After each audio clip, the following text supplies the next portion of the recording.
टिड़न था जॾहिं सिज थो घुरे त गुलड़ा टिड़न था सुबुह जा नवा रंग ॾाढा वणनि था सुबुह जा नवा रंग ॾाढा वणनि था सुबुह जा नवा रंग ॾाढा वणनि था morning at PTV national morning at PTV national morning at PTV national morning at PTV national. बिस्मिल्लाहिर्रहमानिर्रहीम। डे पर डे जिते जिते भी पीटीवी या पीटीवी नेशनल ॾिसण वारा आहिनि उन्हनि सभिनी खे साहिर अली ख़ान जो सिक भरो सलाम क़बूल हुजे। जीअं त तव्हांखे ख़बर आहे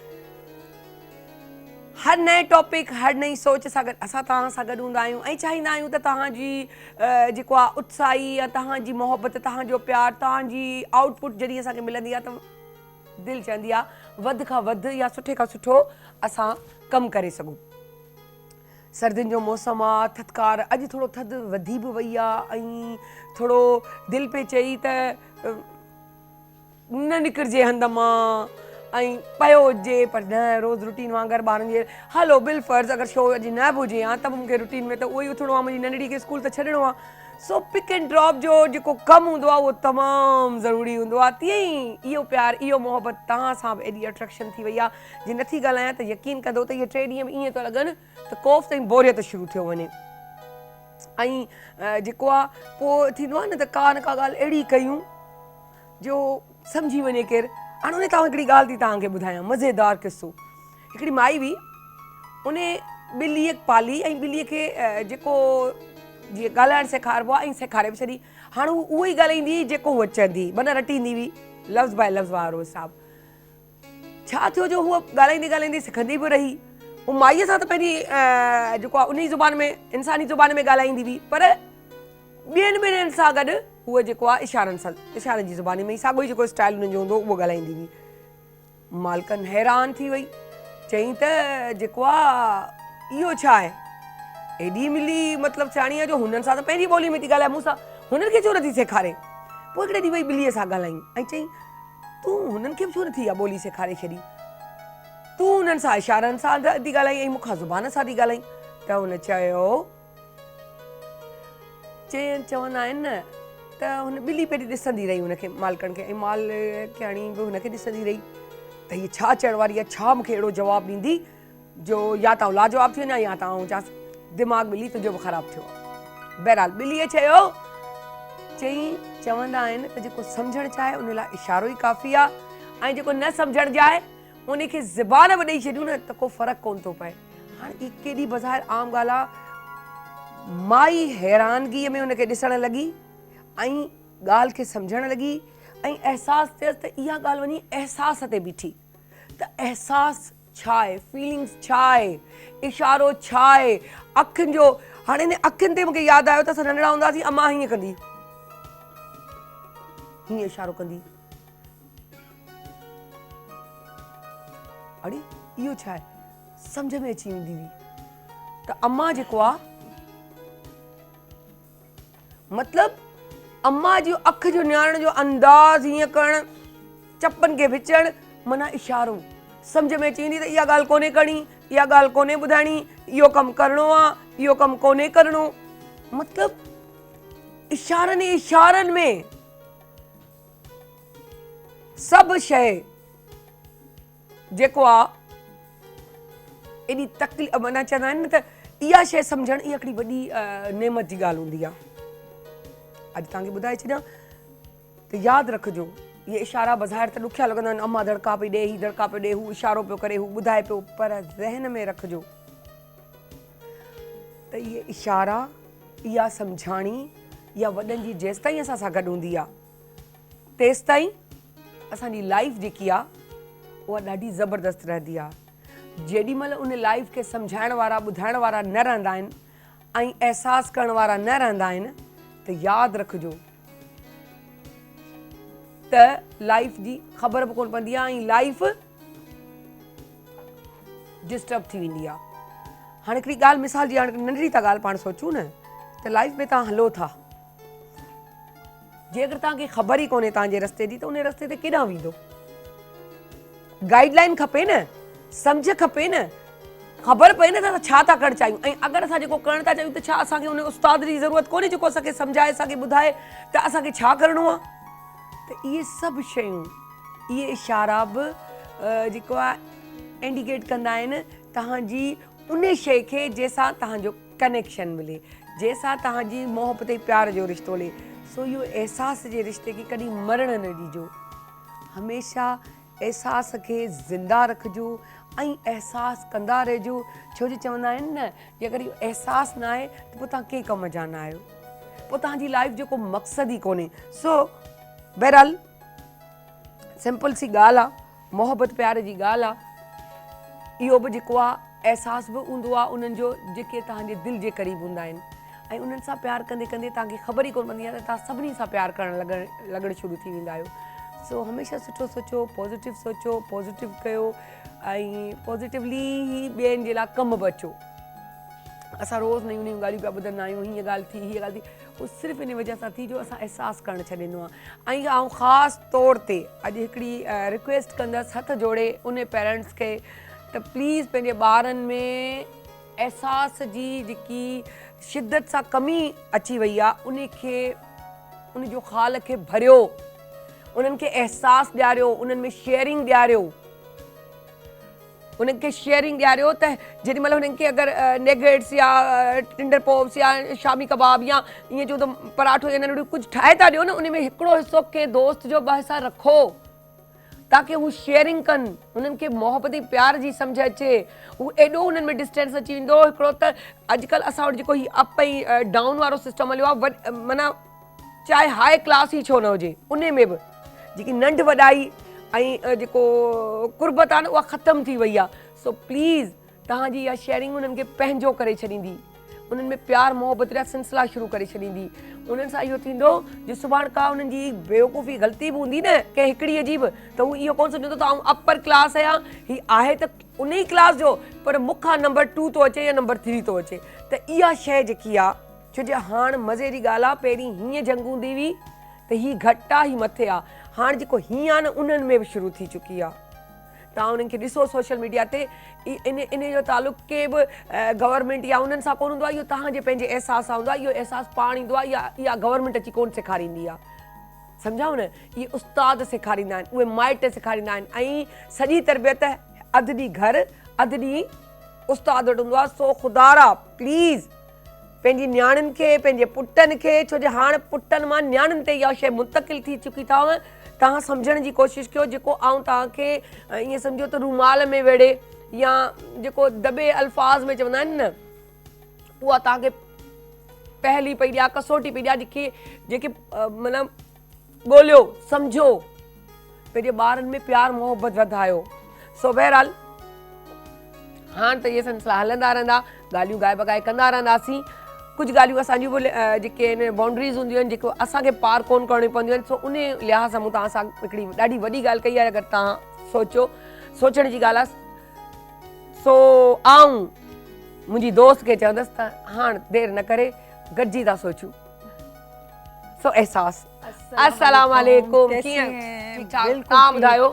बिल्कुल ठीक, अल्हम्दुलिल्लाह। आप बताइए, बड़ी जबरदस्त आप बातें कर रही थी वो और अच्छा भी लग रहा था। अच्छा, कि अवेयरनेस देनी बहुत जरूरी यार है। बड़ी अच्छी बात कही। मैं यही सोच रही थी कि आप आओगी तो थोड़ा उर्दू में भी इस बात को कर लें। जी जी जी कि हमारे पास जो है ना ये क्लास सिस्टम था, पहले तो अप एंड डाउन वाली बात थी कि वो पैसे वाला है, वो डिफेंस में रहता है, वो नारंगी चौरंगी पे रहता है, बिल्कुल, या छोटे सी इलाके में रहता है, या बगदादी में रहता है, वो गरीब है। तो वो तो समझ आता था कि वो अमीर है, वो गरीब है। लेकिन अब मसला ये हुआ है कि जो 1 2 3 है ना, वहाँ कॉम्पिटिशन आ गया है। बिल्कुल ऐसे 1 2 3 के दरमियान कि मैं 1 हूँ, तुम 2 हो, 1 नहीं हो। बिल्कुल तो ऐसे उसकी वजह से जो हमारे जो है बहुत अच्छी बात मुझे अच्छी लगी कि आज भी हमारे लोग इस चीज़ को ऑन करते हैं कि गवर्नमेंट के स्कूलों में टीचर्स का पढ़ाना इतना ज़बरदस्त है कि उनका चेक एंड बैलेंस है। बिल्कुल ठीक है ना। और सबसे पहले जो ये हमारे यहाँ हो गया है ना कि उस्ताद, पहले तो ये था कि मारे नहीं, समझ आती है कि भाई मारे नहीं, बाकी तशद्दुद सही नहीं, अलाउ नहीं है, गवर्नमेंट की तरफ से भी अलाउ नहीं, लेकिन डांटना तो है, हाँ बिल्कुल, आंख दिखाना तो है, बिल्कुल, इशारे से बताना तो है कि तुम गलत कर रहे हो, बिल्कुल ऐसे ही। उसका भी इजाजत बड़े बड़े स्कूलों में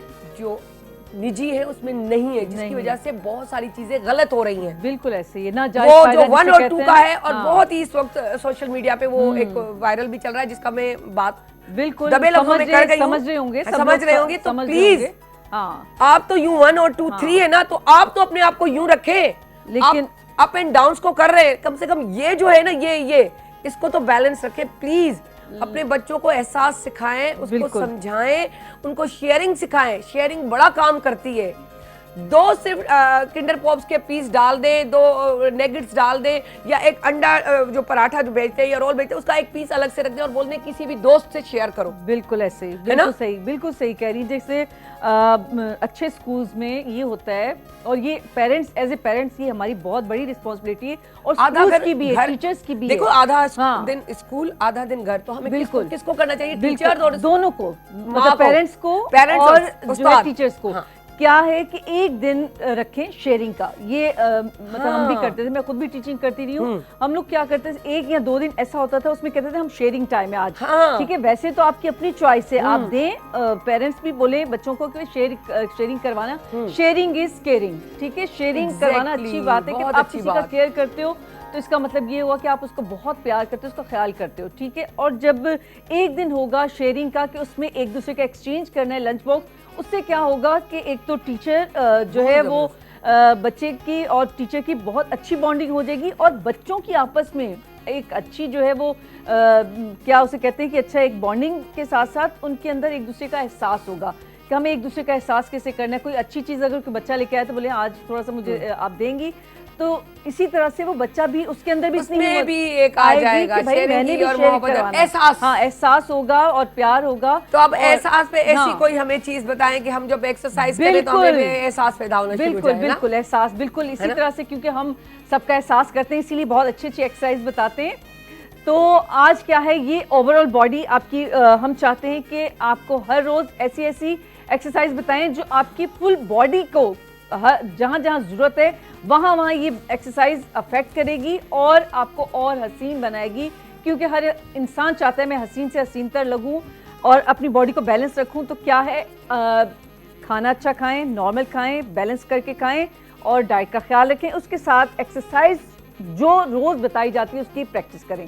ठीक है, किस तरह सामने दोनों हाथ फुल स्ट्रेच करते हुए फेस को ऊपर किया और हाथ साइड में किए, स्लोली हाथ को नीचे लेके गए, टच किया और दोनों अपने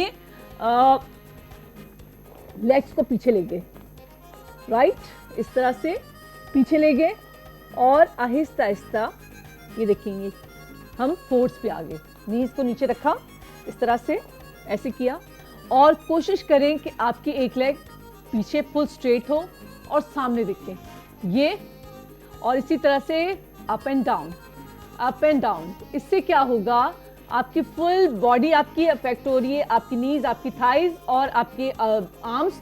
और अगर इससे और थोड़ी सी वेरिएशन चाहिए, एक तो ये आपकी ये लेग है, इसको आप काउंटिंग 10 के काउंटिंग से स्टार्ट करेंगे, ये हो गया। इसके साथ ऑपोजिट हाथ, अगर मैंने राइट लेग उठाई हुई है, मैंने लेफ्ट हाथ को सामने करना है। ठीक है, तो ये आपकी बॉडी को बैलेंस भी करेगी, आपकी बॉडी की शेप भी बनाएगी और ये फुल बॉडी एक्सरसाइज हो गई।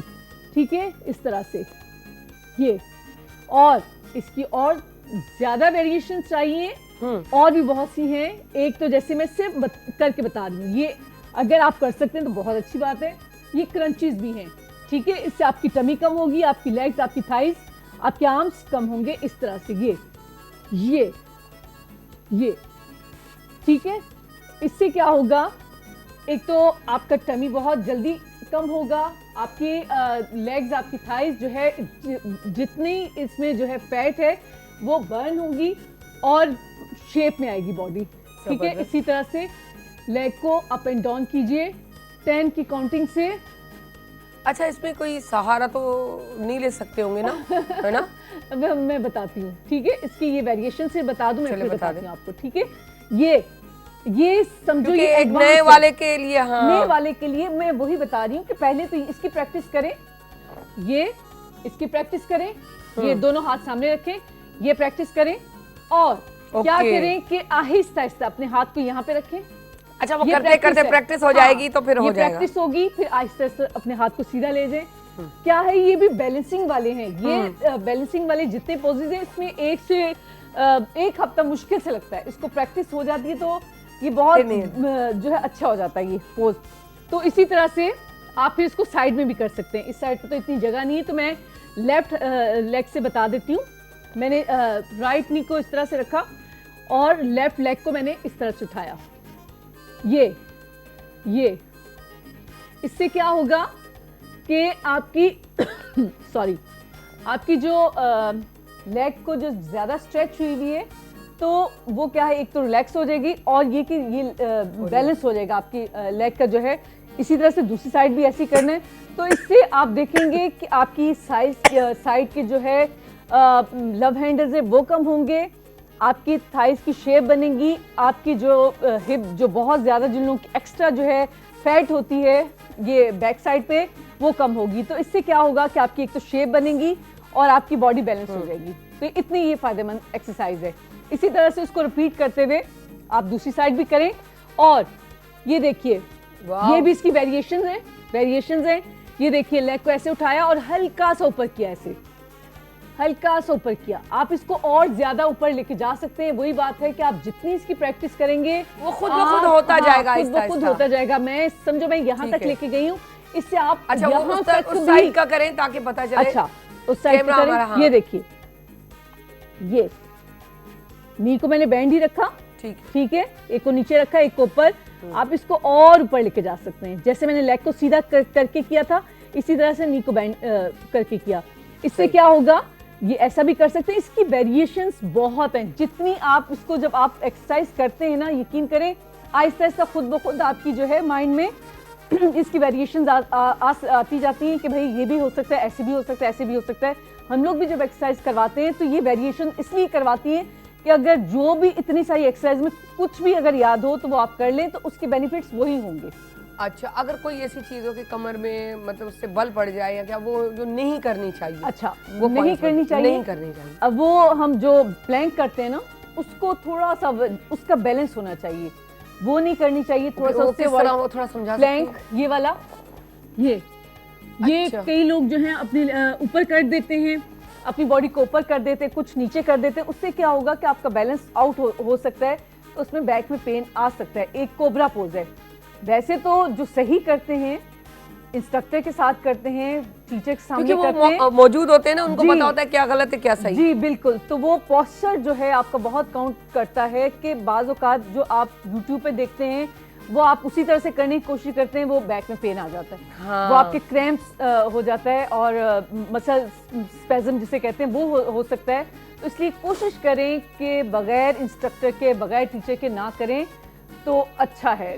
सिंपल एक्सरसाइज कर लें, लेकिन जो ज़्यादा स्ट्रेचिंग वाली जो बैक को आपकी तकलीफ देती है, अगर आपको पेन हो रहा है फ़ौरन आप उस एक्सरसाइज को छोड़ दें, कोशिश करें। और तो जितनी आज आप हमें टिप भी क्या दे रही हैं? टिप ये है कि आजकल अमरूद जो है जाम बहुत अच्छे हैं हमें, तो ये खाएं। आपकी कॉन्स्टिपेशन जैसे मैंने कल बताया, एक तो अंजीर है कॉन्स्टिपेशन, जिन लोगों को गर्मी बहुत ज़्यादा लगती है तो वो अंजीर उनके लिए थोड़ा सा मसला कर सकते हैं। लेकिन अमरूद ऐसी चीज़ है आप जितना आप इसको खाएंगे, हर खाने के बाद ये आप खा लें या फिर पपीता, इससे क्या होगा कि आप कॉन्स्टिपेशन। वालेकुम सलाम। ॾिसी वठो आई खुशा सलमा न सायरा मां खां ॻाल्हि विसरी वेंदी आहे। हीअ जो असांखे टिप ॿुधाए थी, हा सीअ में असां ज़ैतून वरी लाड़काणे केरु वञे ज़ैतून वठण? यहाँ पे मिल इहा ॻाल्हि आहे, इहा ॻाल्हि सुठी कई अथई। लाड़काणे जा ज़ैतून वाह जा असली उतां जो मशहूर आहे न लाड़काणे जो। हा पोइ असांखे खाराई कॾहिं थी? हाज़ुर खाराईंदी मैं सुभाणे। हा सुभाणे अचे तो बाबो विया ॻोठ। पोइ त तोखे वेलकम करणु खपे। हा बसि इहो वेल त थो मचाए छॾियो असांजे लाइ। कुझु का ॻाल्हि छॾी न अथई न, जेका ॻाल्हि करे। हाणे ॻाल्हि त ॿुध, हीअ नजमा छा थी करे? नजमा नहीं, इहा वरी साइमा अथई। अलाए छो मूंखां ॻाल्हि विसरी थी वञे राति खां वठी। फिर बादाम खाया करें फिर। मूंखे बादाम हाँ इसको बताओ यार। मूंखे सजण यादि थो अचे, बचपन जो नंढे हूंदे जेको मूंसां पढ़ंदो हो न, उहो मूंखे यादि थो अचे। अथई घणा इहो त ॿुधाए। अलाह ख़ैर करे। मड़ीअ छो थी चए, हाणे मूंखे लेट इन करे थी वई वयसि जो हेॾे मेकअप कराइण। मेकअप? हा त इन छोकिरे छा अथसि नालो? इमरान। चए त त को जेको नालो वो सही वतई चए त मां लेटियो पियो आहियां। मां चयो अबा तूं सुम्हंदो करे लेटंदा जानवर आहिनि, तूं छाजे लाइ तो लेटे लुधड़ा लेटियो पियो आहे। चए नेकल कर त मतलब मां वञा वञी ॾिसां जेको आहे हिन जो छा चवंदा आहिनि सायरा चई नी। हा हा हा थोड़ी घबरी थी वई अलाए जो जवानी घणी आहे न सुहिणी बि तो घणी थी वई आहे मां हाणे। हा हाणे त स्मार्ट बि थी वई आहे। हाँ वो त इहो कम त ख़ैर उमिरि जो तक़ाज़ो हूंदो आहे जेको भुल थिए ही थिए इहो तोखे कीअं थियो? तूं त नंढड़ी आहीं। याद जेके रात जो यादूं थियूं अचनि न बचपन जूं जवानीअ जूं माना बचपन जूं बचपन जीअं हूंदो मुख्तार नंढड़ो त असां रांदियूं खेॾंदा हुआसीं पलाल जे बिंडनि ते, हुन पलाल जी बिंड ते मां हुन ते हो इहे रांदियूं खेॾंदा हुआसीं असां ॻोठनि अॼु में। तूं इहो फिरोज़ी कलर को इलाही माण्हू वलीमे में बि पाईंदा आहिनि, तूं पाए आई आहीं। बस दिल जी हसरत पूरी कयमि, चयमि बस मां बि फिरोज़ी पायां। तो बि त शादीअ जे 3 ॾींहं पातो हो न, बस उहो साड़ पूरायमि।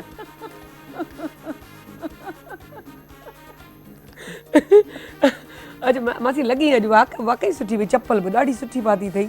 बस हाणे मासी न चओ मूंखे।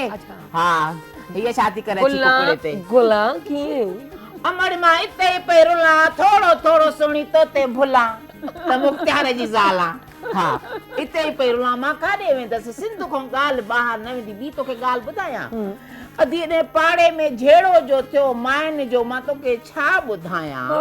हा नंढड़नि ॿारनि तां विड़ियूं हिक ॿिए जा ॼुंडा अहिड़ा पटियूं, तोखे मां छा ॿुधायां। मां बि वई हुयसि उन्हनि खां वठण थोरी गिह ज़री।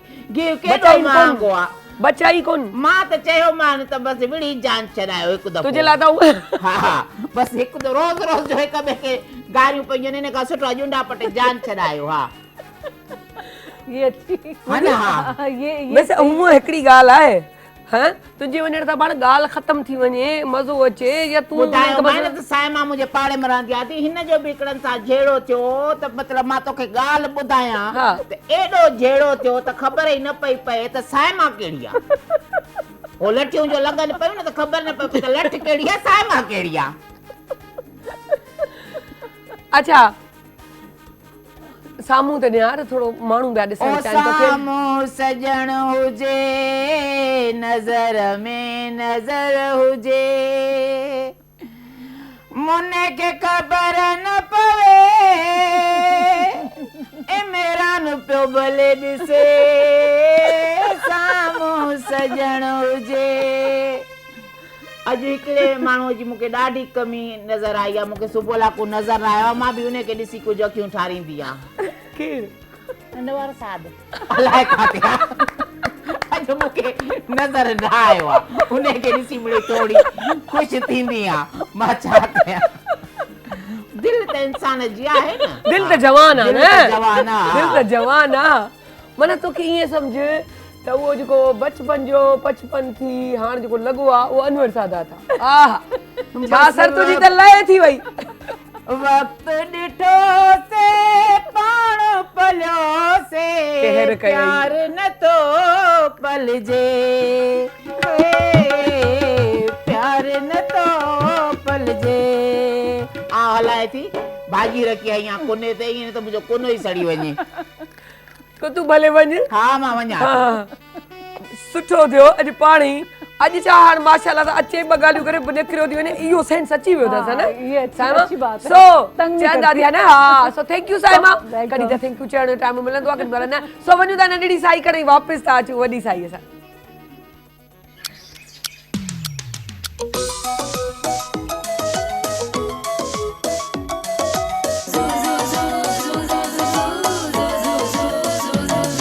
जॾहिं सिज थो घुरे त गुलड़ा टिड़न था, जॾहिं सिज थो घुरे त गुलड़ा टिड़न था, सुबुह जा नवां रंग ॾाढा वणनि था, सुबुह जा नवां रंग ॾाढा वणनि था, सुबुह जा नवां रंग ॾाढा वणनि था।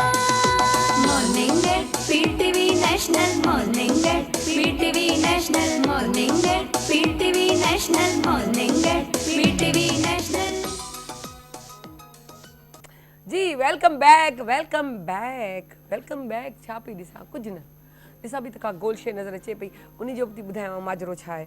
सो अॼु असां ॾाढा ज़बरदस्त ॾाढा प्यारा हिकु जेको आहे मोटिवेशनल स्पीकर मौजूदु आहिनि जेके ट्रेनिंग्स बि ॾींदा आहिनि ऐं अॼु असांखे हिकिड़ी ॾाढी नई शइ पिया सेखारनि त उन करे पिया ॾिठमि ॿियो त कुझु न ही गोल मिली वियो आहे सो चवंदा आहिनि न त को बि गोल हासिलु करिणो हुजे त इहो गोल आहे छा असल में त अॼुकल्ह जेको परेशानी जेकी हले पई बसि हूंदो आहे न भॼा बसि भॼण त आहे पर मक़सदु छा आहे जीअं मुंहिंजो पहिरियों तव्हां मूं इंट्रो में चयो त हलंदा त वञूं पिया रस्ते ते पर असांखे पहुचणो किथे आहे असांखे ख़बर त हुजे टारगेट आख़िर केतिरो हलंदासीं न कुझु सभु ख़बर कोन थी पवे त असां कयूं त कयूं छा त उहो सभु शइ उहो चवंदा आहिनि न त तव्हां पहिरीं पंहिंजे दिमाग़ में एम रखी पोइ हलो असांजो गोल छा आहे अई वाह असां त हुननि खां त पुछियो असांखे ॻाल्हाईंदे ॻाल्हाईंदे ई गोल जी ख़बर पइजी वई छो जे अचानक लफ़्ज़ गोल आयो त कुझु आऊं बि गोल ई थी वियसि छा आहे पर ॻाल्हाईंदे ॻाल्हाईंदे उन गोल जो मक़सदु मतिलबु हर शइ सम्झ में अचणु लॻी सो वेलकम था कयूं रवि कुमार खे अस्सलाम वालेकुम सर कीअं आहियो वॾी महिरबानी तव्हांजी तव्हां असांखे दावत ॾिनी ऐं पंहिंजो जेको मौक़िफ़ आहे उहो बयानु करण जो मौक़ो ॾिनो गोल जेको आहे तमामु हिकिड़ो अहम टॉपिक आहे असांजी ज़िंदगी में त बिना गोल जे तव्हां ज़िंदगी में कुझु बि नथा करे सघो अॼु जेको झगड़े जे गोल गोल विड़ी विड़ी असां जेको बि अॼु ॾिसी रहिया आहियूं अगरि असां हिन स्टूडियो जो हिकिड़ो एग्ज़ाम्पल खणूं हा त अॼु जेको कैमरामैन आहे असांजो या तव्हां जिते वेठा आहियो या जेके बि शयूं आहिनि इहे पहिरीं किथे न किथे डिज़ाइन थियूं आहिनि विजुलाइज़ थियूं आहिनि का बि शइ दुनिया में ॿ चकर ठहंदी आहे अॼु जेकी कैमरा ठही आहे इहा पहिरीं कैमरा न हुई इहा पहिरीं किथे न किथे वञी कंहिंजो गोल ठही कंहिंजे ज़हन में ठही कंहिंजे पहिरीं पेपर में ठही पोइ जेको आहे असां प्रैक्टिकली हिनखे जेको आहे करे सघिया आहियूं जेको प्रैक्टिकली आणे सघिया आहियूं त ज़िंदगी में असांखे पहिरीं इहा सम्झणु घुरिजे तव्हां पहिरीं ॻाल्हि कई त असीं हलंदा वञूं पिया पर मंज़िल जी ख़बर न आहे जीअं असीं कंहिं गाॾी में वेही आहियूं ऐं हुनखे पुछूं त बाबा हाणे तव्हांखे वञणो केॾांहुं आहे ख़बर ई न आहे त जिते लाहे छॾियो उन गाॾी उन ट्रेन खे उन जहाज़ खे ख़बर आहे त मूंखे हितां खां हुते पहुचणो आहे बिल्कुलु असांखे किथे पहुचणो आहे असांखे उहा ख़बर कोन्हे बिल्कुलु ईअं ई आहे अगरि असां 200 किलोमीटर जो सफ़र बि तय करियूं था त हिकु किलोमीटर पाण चेक करियूं था बाबा पाण किथे पहुता आहियूं 195 किलोमीटर रहियो आहे 190 किलोमीटर रहियो आहे बसि 150 किलोमीटर रहियो आहे 200 किलोमीटर मां ज़ीरो ताईं पहुचूं था त असांजे दिमाग़ में हिकिड़ो गोल वाज़े हूंदो आहे त बाबा हाणे असीं पहुचण वारा आहियूं पर असां पंहिंजी ज़िंदगी में रियल लाइफ में असांखे का ख़बर न आहे न हूंदी आहे त हार्वर्ड यूनिवर्सिटी में हिकिड़ो सर्वे थियो मैडम जंहिंमें 84% माण्हू जेके आहिनि पूरे वर्ल्ड जा असांजे कंट्री जा न पूरे वर्ल्ड जा हुन वटि को गोल न आहे 84% माण्हू जेके आहिनि ईअं ई खाइनि पिया पीअनि पिया पंहिंजो टाइम गुज़ारीनि पिया जीअनि पिया त हू एतिरो फ़ाइदो हासिलु न करे सघिया पर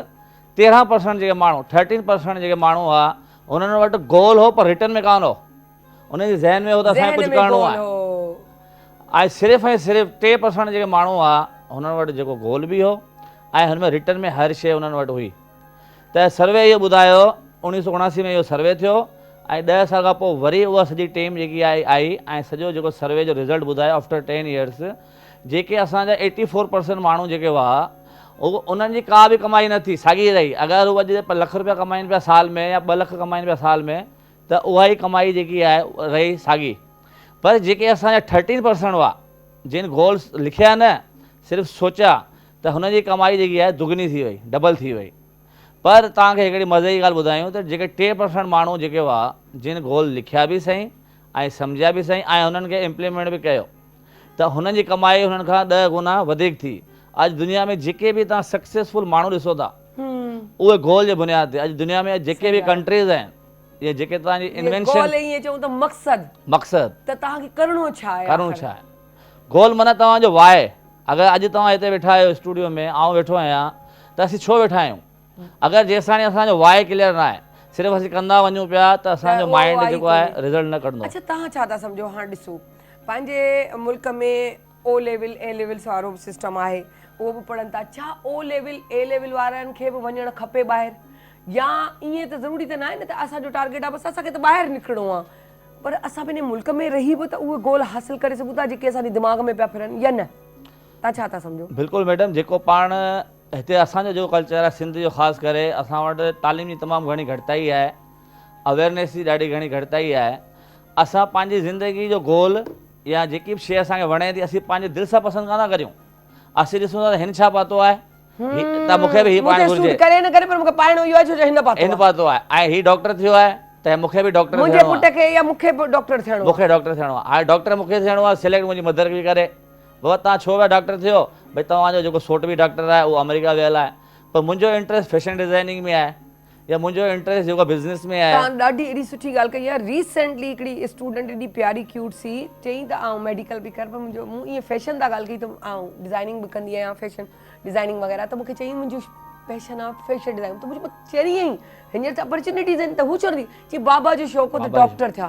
मुंहिंजो हाणे ॻाल्हि ॿुध दीन बि दुनिया बि ॿई गॾियल आहे बाबा खे बि ख़ुशि कर जीअं तूं डॉक्टर थी वञी महिरबानी करे पंहिंजे शौक़ खे मार जा न बाक़ी इहो टच में हलंदी रहो पंहिंजे ख़ानदान जा कपिड़ा पंहिंजे पहिरीं घर खां स्टार्ट कर उन जा पंहिंजा पंहिंजे घर जा डिज़ाइन कर पोइ ख़ानदान जा डिज़ाइन कर छो त मूं पाण बि ईअं ई शुरू कयो त इहो कंदे कंदे माना उन शौक़ खे तूं मरण न ॾे ज़िंदा रख के न के कुंड में जीअं तव्हां हू करे छॾियो त पोइ उते पहुचो। हाणे इहा थी सोच मुंहिंजी पर तव्हां आहियो माना हिकु मोटिवेशनल स्पीकर जेको तव्हां असांखे अञा सुठो ॿुधाईंदो त तव्हां ॿुधायो त हुनखे छा करणु खपे। मैडम जेकी तव्हां ही माण्हू खे जेकी रोज़ मोटिवेशन ॾियो था ऐं अवेद साहिब सां गॾु आयो हुउसि तक़रीबन 15-20 ॾींहं पहिरीं हा बिल्कुलु त मुंहिंजी ख़्वाहिश हुई त साईं जीअं पंहिंजी राय ॾेई रहिया आहिनि जीअं जेको बि आहे शेयर करे रहिया आहिनि असांजी जेकी ऑडियंस सां त असां बि वेही करे हिन कुर्सी से तव्हां सां गॾु जेको आहे असीं हिकिड़ो प्रोग्राम करियूं जंहिंमें असां जेको आहे पंहिंजे असांजे अंदर में या दिलि जी जेका असां जेको ॿियनि खे था ॿुधायूं असां लाइवली मतिलबु लाइवली ॿुधायूं त जंहिंमें काफ़ी माण्हू जेके आहिनि फ़ाइदो हासिलु कनि त हुन भेण खे मुंहिंजी इहा ई सलाह आहे तव्हां जो वाय क्लियर हुजणु घुरिजे त भई फैशन डिज़ाइनिंग आउं छो करियां हिकिड़ो त माण्हू जो डिज़ायर हूंदी आहे डिज़ायर वक़्त जे हिसाब सां ख़तमु थी वेंदी आहे पर जॾहिं तव्हांजी बर्निंग डिज़ायर थी वेंदी त मूंखे करिणो ई करिणो आहे त पोइ सभु शयूं जेके आहिनि पाणे पाणे थी वेंदियूं आहिनि पाणे पाणे तव्हां जेको आहे उन सिस्टम में वेंदा ऐं हिकिड़ो मिसाल खणां थो त पाण जेकी पंहिंजी लाइफ आहे उहा 3 डिपार्टमेंट में गुज़ारियूं था। हिकिड़ो त असांजो जेको मेन हूंदो आहे वर्क प्लेस हूंदो आहे जंहिं ते असीं 9 खां 10 कलाक गुज़ारींदा आहियूं।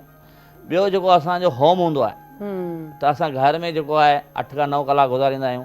कुझु टाइम जेको आहे असां पंहिंजो सोशल में गुज़ारींदा आहियूं। असांजी जेकी ज़िंदगी आहे इहा 3 शयुनि ते डिपेंड करे 3 डिपार्टमेंट ते डिपेंड करे थी कम वारी जाइ ऐं असांजे घर वारी जाइ ऐं जेको असांजो सोशल सर्कल छा आहे त असां पंहिंजे गोल जी मदद सां पंहिंजे जेको गोल सेटिंग जी मदद सां जेको असीं चाहियूं था त असांजो हीउ ऑब्जेक्ट आहे हुन पहिरीं शइ इहा आहे त जिते असीं कमु करे रहिया आहियूं त हुन सां असांजा रिलेशनशिप कहिड़ा आहिनि। अगरि जेतिरो कमु असां करे रहिया आहियूं अगरि असीं 5 लख रुपया महीने में खणी रहिया आहियूं हाणे असां फाइनेंशियली कीअं स्ट्रॉन्ग थींदासीं त जेतिरी वधीक असीं रिस्पॉन्सिबिलिटी खणंदासीं जेतिरो वधीक असांजा रिलेशनशिप वधीक हूंदा जेतिरो वधीक असीं कमु कंदासीं हार्डवर्क कंदासीं हार्डवर्क खां बहितर असीं स्मार्ट वर्क करियूं माण्हुनि सां सुठा लॻाभा ठाहियूं हिकिड़ो नेटवर्क ठाहियूं त अॼु अगरि जेकी असांजी अर्निंग 5 लख रुपया महीनो आहे अगरि 10 साल खां पोइ असां हुनजी गोल सेटिंग कंदासीं त इहा तव्हांजी मिलियंस में हूंदी त इहा तमामु बहितरु हूंदो ऐं जॾहिं तव्हांजी गोल जी सेटिंग हूंदी आहे त तव्हांखे ख़बर हूंदी आहे त अॼु मूंखे कंहिंसां मिलणो आहे कंहिंसां केॾांहुं वञिणो आहे किथे मुंहिंजी अपॉइंटमेंट आहे किथे किथे मूंखे टाइम पंहिंजो स्पेंड करिणो आहे। ॾिसजे त टाइम मैनेजमेंट जेकी लाइफ लाइ तमामु ज़रूरी आहे चाहे सुबुह खां शाम ताईं जेको कयो था ऐं उन खां पोइ हूंदो आहे एहतिसाब त पंहिंजे पाण खे पाण एहतिसाब कयो त अॼु छा सही कयुमि छा ग़लति कयुमि छा जो फ़ाइदो खयुमि ऐं कंहिंखे फ़ाइदो ॾिनमि या उल्टो नुक़सानु ॾेई आयो आहियां। इहे शयूं सभु जॾहिं मैनेजमेंट थी वेंदी आहे ऐं दिमाग़ में हलंदियूं आहिनि त पोइ तव्हांजो विजन क्लियर थी वेंदो आहे तव्हां लाइफ खे सुठे तरीक़े सां गुज़ारींदा आहियो। अच्छा हिकिड़ी ॿी वरी ॻाल्हि हूंदी आहे त ॿाहिरि जेको मूं तव्हां खां सुवालु कयो त ॿाहिरि वञण जा ॾाढा शौक़ीन आहिनि त छा उन्हनि खे वञणु घुरिजे ऐं जे वञनि त कीअं वञनि। बिल्कुलु तव्हां इहा ॻाल्हि सही कई अॼु जेको बि इंसानु आहे ॿाहिरि वञणु चाहे थो असां वटि महांगाई तमामु घणी वधी वई आहे हिते असां वटि जेकी आहे रोज़गार न आहे ऐं जेके रोज़गार जी वजह इहा ई आहे त जेके असां वटि क़ाबिलियत हुजणु घुरिजे। ऐं तव्हां हिकिड़ो मैडम हिकिड़ो बैकग्राउंड में खणी था वञा त असां हिकिड़ो प्रोग्राम शुरू कयो अॼु खां 2.5 साल पहिरीं असां मोटिवेशन वञी वॾे लेवल ते न कई असां पाण जेको टंडोलियार सां वास्तो रखां थो त हुते जेको आहे असां ॿारनि जे लाइ प्रोग्राम शुरू कयो आहे मोटिवेशन जो। उहे ॿार हुआ मैडम जिन वॉशरूम में वञी करे हथ न धोईंदा हुआ ऐं मुंहुं न धोईंदा हुआ हुननि खे असां अवेयरनेस ॾिनी त जेतिरी असांखे ख़ुशी हुते थी आहे उन्हनि माण्हुनि खे हाणे अॼु तक़रीबन असां वटि 2000 ॿार हुते जुड़ियल आहिनि उहे स्टेज ते ॻाल्हाए सघनि था हुननि खे ख़बर आहे त असांजी गोल छा आहे उहो ॾींहं जो उन्हनि शागिर्दनि सां मिलनि था उन्हनि उस्तादनि सां मिलनि था उन्हनि जेके इंटेलेक्चुअल माण्हुनि सां मिलनि था नंढा नंढा ॿार जेके आहिनि हुननि खे पंहिंजे विज़न जी ख़बर आहे त हाणे असांखे छा करिणो आहे ज़िंदगी में छा न आहे करिणो। हाणे इहे ई ॿार जेके आहिनि असांजा अॻियां हली वधी करे जॾहिं ही थींदा त इहे असांजा हिकिड़ा आइडियलिस्टिक पर्सन थींदा। ऐं तव्हां हिकिड़ो सुवालु पुछो त मैडम त हर माण्हू ॿाहिरि वञणु चाहे थो, हुनजा प्रॉब्लम कहिड़ा आहिनि, त हिन ते मूं थोरो सर्वे कयो आहे ऐं मुंहिंजा दोस्त बि काफ़ी रहंदा आहिनि, त हू ॿुधाइनि पिया त जेके हुते माण्हू शागिर्द या जेके असांजा जॉब लाइ माण्हू अचणु चाहिनि था उनजी अंग्रेजी तमामु घणी कमज़ोर आहे, उनखे अंग्रेजी नथी अचे। ऐं जेके ॿिया माण्हू $1000 में या धर्म में कमु कनि था, पाण वारा पाकिस्तान जा माण्हू उहे चवंदा असांखे 1500 खपनि, 2000 खपनि, 2500 खपनि। माना असांजी पंहिंजियूं शर्तूं आहिनि, असीं कंपनी जी शर्तुनि सां नथा हलूं त मार्केट असांखे छा थी चाहे। कॉम्पिटेंट माना जेको हुजणु घुरिजे, हिकिड़ो त पाण में स्किल्स बेस हुजणु घुरिजनि, ऐं ॿियो जेको आहे असां में कॉम्पिटिशन जेको आहे वधीक आहे। असीं कॉम्पिटिशन ई कंदा वञूं, असीं पंहिंजी था चऊं भाई असांखे 1500 ॾींदा $, त असीं कमु कंदासीं, न त न कंदासीं। उहे इंडियन या बंगाली जेको आहे उहो साॻियो कमु जेको 800 में करे थो, चई हीअ असां वटि हिकिड़ो तमामु घणो फैल आहे। ऐं अगरि जेके ॿार हिते वञणु चाहिनि था वञी सघनि था, को मसइलो न आहे। ॿाहिरि तमामु घणियूं जॉब्स जूं अपॉर्चुनिटीज़ आहिनि, पर प्रॉपर तरीक़े सां वञो, प्रॉपर चैनल सां वञो, इलीगल न वञिजे जो पोइ फासी वञिजे, पोइ माइट पिया वीचारा परेशान थियनि सिर्फ़ु इन शौक़ में त मूंखे ॿाहिरि वञिणो आहे, पैसो कमाइणो आहे। पैसो कमाइणु एॾो आसान न हूंदो आहे। पैसो कमाइण वारो पंहिंजे मुल्क जे अंदरि बि सभु कुझु हासिलु करे छॾींदो आहे जेको हू करणु थो चाहे। जे अगरि जेके नाहे करिणो न त उन वटि बहाना जाम त ॿाहिरि वञिणो आहे, मुंहिंजे ख़र्चु कयो। भई उहे बि त लाखो रुपया ख़र्च था थियनि, फ्री में त कोन थो वञिजे।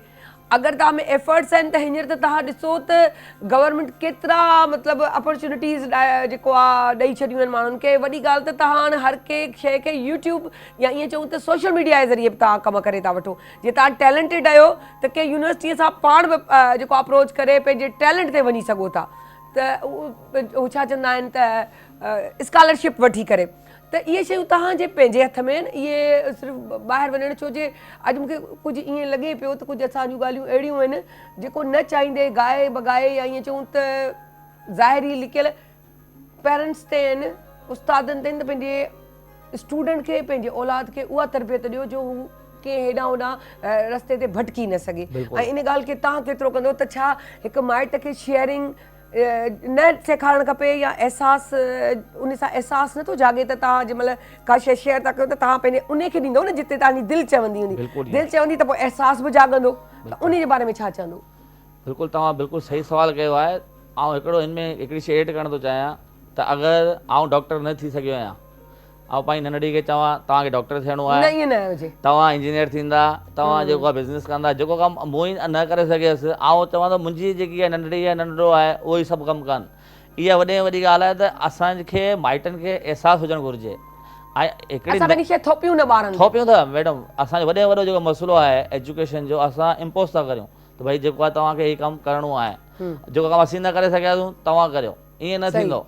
अगरि तव्हां कमु न करे सघिया आहियो त तव्हांजे औलाद खां बि इहो कमु न थींदो जेसिताईं हुनखे प्रॉपर गाइडलाइन न मिलंदी। त असीं नंढनि स्कूलनि में वञी करे, कॉलेजनि में वञी करे उन्हनि खे मोटिवेशन ॾियूं था ऐं हुननि खे प्रॉपर गाइडलाइन करियूं था त भाई तव्हां पंहिंजी ज़िंदगी जो गोल ठाहियो ऐं हुनजे तहत कमु करियो, तव्हांखे मोटिवेशन अंदरां अचणु घुरिजे।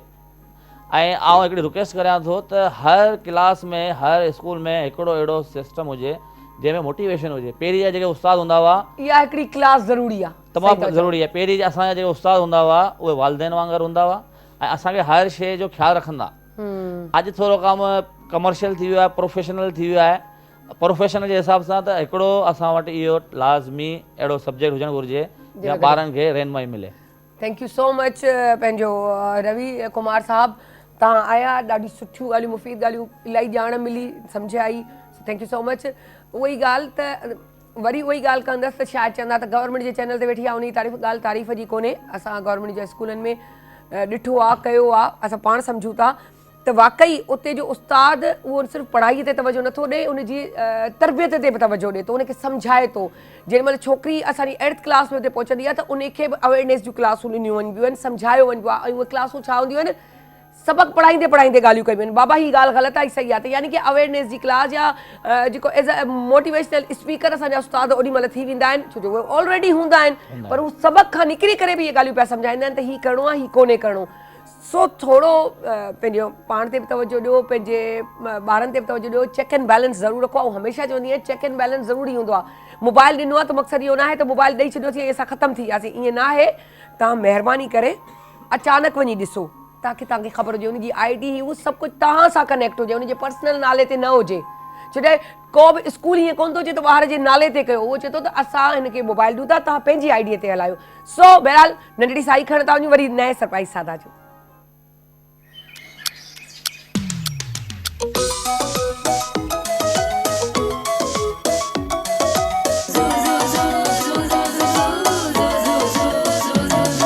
जॾहिं सिज थो घुरे त गुलड़ा टिड़न था, जॾहिं सिज थो घुरे त गुलड़ा टिड़न था, सुबुह जा नवा रंग ॾाढा वणनि था, सुबुह जा नवा रंग ॾाढा वणनि था, सुबुह जा नवा रंग ॾाढा वणनि था। Morning at PTV national, morning at PTV national, morning at PTV national, morning at PTV national.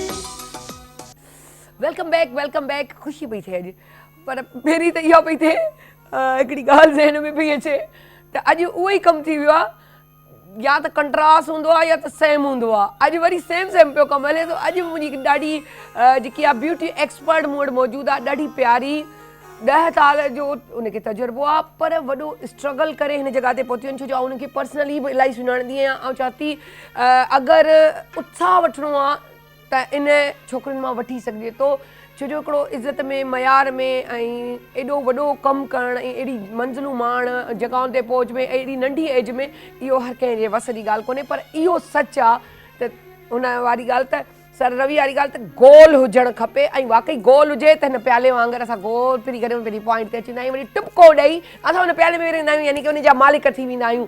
सो आउं वेलकम थी कयां मुंहिंजी प्यारी दोस्त रीटा खे। सो अस्सलाम वालेकुम रीटा, कीअं आहियो? वालेकुम सलाम, मैं फर्स्ट क्लास, जबरदस्त, खुशबाश है ना, बड़ी प्यारी लग रही हो, बहुत प्यारी। तुम्हें भी पता चल गया कि मैं ब्लैक पहन के आ रही हूँ ना, उनका दोनों ब्लैक ब्लैक पहने है ना, देखो दोस्तें भी तो है ना, तो अच्छी बात है।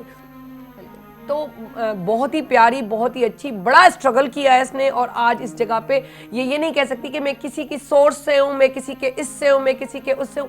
ये उन बंदों में से है जो अपनी मंजिलों की तरफ खुद निकले, अपना गोल खुद अचीव किया है दिमाग में रखते हुए, उसी तरह कि वो बताया नहीं, यहाँ रखा, और यूं घूमते घूमते घूमते आकर इस छोटी सी एज में अपना सैलून है इनका जमजमा पर, अब निशात पे कर दिया है। अब मैंने तरक्की दे माशाल्लाह वही वाली है, अब निशात पे कर दिया है। आप जरूर उनके जाइए, रीटा डी सलोन, ऐं हींअर ई हुनजी इनॉग्रेशन माना न्यू हुनजी थी चुकी आहे अनकरीब। सो शादियुनि जो मौसम आहे त असां चयो रीटा हाणे तूं थोरो फारिग गई, महिरबानी करे टाइम ॾे। असां ब्यूटिशियन बि कंहिंखे इन करे ई कोन कोन्हे तो वटि माशाल्लाह, छो जो माशाल्लाह हिन फील्ड सां हिनखे 10 सालनि जो हिकिड़ो तजुर्बो आहे, ड्रामास में बि जेको आहे शूट्स ते जेको आहे हिन मेकअप कया आहिनि, त हिनखे ॼाण बि उहा आहे न सिर्फ़ु सलून जी, पर जेको मीडिया मेकअप आहे उहो बि छा हूंदो आहे। त असां चयोसीं त गाए बगाए हिनखे सॾींदा रहंदासीं, पुछंदा रहंदासीं। तो हमने ये सोचा है कि किसी ना किसी तरीके से गाय बगाए तुम्हें कैप्चर करते रहे, क्योंकि हेयर कटिंग में भी बड़ी माहिर हैं ये माशाल्लाह। एक होता है ना गॉड गिफ्टेड, तो इनके पास हर चीज़ की है कि ये मेकअप भी करती हैं और जो है कटिंग का भी। तो हम लोगों ने ये सोच लिया है कि नेक्स्ट सेगमेंट कि हाँ ये सेगमेंट सिस्टम रखें ताकि हम अवेयरनेस दे सके दूसरे को। तो आज जो है हम कहेंगे कि शादियाँ बहुत चल रही हैं और शादियों में ब्राइडल मेकअप उस पर वो मार धाड़ है, ठीक है ना। कोई अगर माहिर भी है वो भी कहता है नहीं मुझे सैलून से ही तैयार होना है, क्योंकि सैलून का मेकअप ज्यादा अच्छा है, वो मतलब स्टे करता है काफी टाइम। तो आप हमें क्या बताएंगे आज इस मेकअप के साथ? मैं एक्चुअली फिर वापस से ट्रेडिशनल पे काम करना चाहती हूँ, क्योंकि ब्राइडल जो होती है उनका असल लुक जो होता है वो जुड़ा होता है। तो मैंने जो है ना फिर से काफी शूट्स भी किए हैं कि जो ट्रेडिशनल ब्राइड ही बनाऊंगी, क्योंकि जब ब्राइड पे जुड़ा बनाओ तो ब्राइड भी थोड़ी रिलैक्स होती है। आजकल जो सब लोग कर रहे हैं कि बस वो बाल पूरे खोल के रख देते हैं, क्योंकि ब्राइडल तो आपको पता है पहले बेचारी इतना कुछ पहना होता है हैवी, तो ट्रेडिशनल जो होता है वो लोग एक फिर दोबारा से इन हो रहा है। जी जी बिल्कुल। ओके, और उसी पे आप माशाल्लाह से काम कर रही हैं। अच्छा, एक तो लिशेज होती हैं जो कहते हैं कि ब्राइडल के लिए स्पेशली बहुत हैवी होती हैं और वो कहते हैं हैवी लगाओ, तो क्या ये सही बात है? आप फेस को देखना पड़ता होगा ना। जी जी, लैशेस हाँ कि भाई हैवी लगाओ, बहुत मोटी मोटी। कंटोर भी एक जैसा नहीं करती सब पे, क्योंकि हर किसी का फेस अलग होता है और ऑन डिमांड काम करना चाहिए। अच्छा उसमें डिमांड हो, अगर मेरे चेहरे पे पतली सी बन रही है और मैं आपको जिद करी नहीं भाई मुझे रीटा तुम्हें मोटी लगानी, अब भाई ये सूट ही नहीं कर रहा आप सारा थोड़ा सा कैसे। क्लाइंट को है ना? मोटिवेट करें, उनको समझाएं कि इस तरह नहीं इस तरह अच्छा लगे, क्लाइंट समझ जाता है सब ओह चीज़ें। वाह। अच्छा आंखों पे आजकल जो है एक तो भरमार लगी हुई है, स्मोकी स्मोकी हाँ, स्मोकी, जी। वो तो अपनी जगह, लेकिन दुल्हन पे क्या स्मोकी सूट करता है? आई गेस मुझे तो दुल्हन पे स्मोकी बिल्कुल अच्छा नहीं लगता, क्योंकि एक तो उन्होंने इतनी हैवी ज्वेलरी पहनी होती है, फिर उनका ड्रेस इतना हैवी होता है, तो पूरा वो अजीब सा गोला गंडा लगता है मुझे तो। गुड, गोला गंडा, पर वो ब्लैक वाला क्योंकि स्मोकी हाँ, ब्राउन और black ब्लैक की वाला। जी, जी, मैचिंग बिल्कुल। होती है। बिल्कुल अच्छा smooth फिर क्या makeup मेकअप होना चल रहा है चाहिए। इस वक्त, किस टाइप का होना चाहिए मेकअप? आई शेडो ट्रेडिशनल से के साथ लेके ब्राइडल टच देते हैं तो वो ज़्यादा अच्छा लगता है, क्योंकि आपका नेचुरल लुक रहना चाहिए। आजकल- ऐसा नहीं कि आपने मुंह वॉश किया तो लगे कोई और ही बैठा हुआ है। मतलब आप चाहती है कि इतना नेचुरल लुक हो हाँ। कि वाकई वो जो एक मजाक बनाया हुआ है वो मजाक वो हट जाए, हट जाए। हट जाए। जबरदस्त यार, बिल्कुल। जबरदस्त। अच्छा दूसरा ये कि आजकल जो कलर है ज्यादातर ब्राइडल कौन किस किस्म के ला रही है? क्योंकि हमारे यहाँ पहले तो सिर्फ ये रेड पे बहुत था, हाँ, अब तो कलर खैर काफी सालों से ही है, शुरू से ही चेंज पहनती है, लेकिन इस वक्त कौन सा इन्हें बहुत ज्यादा कलर?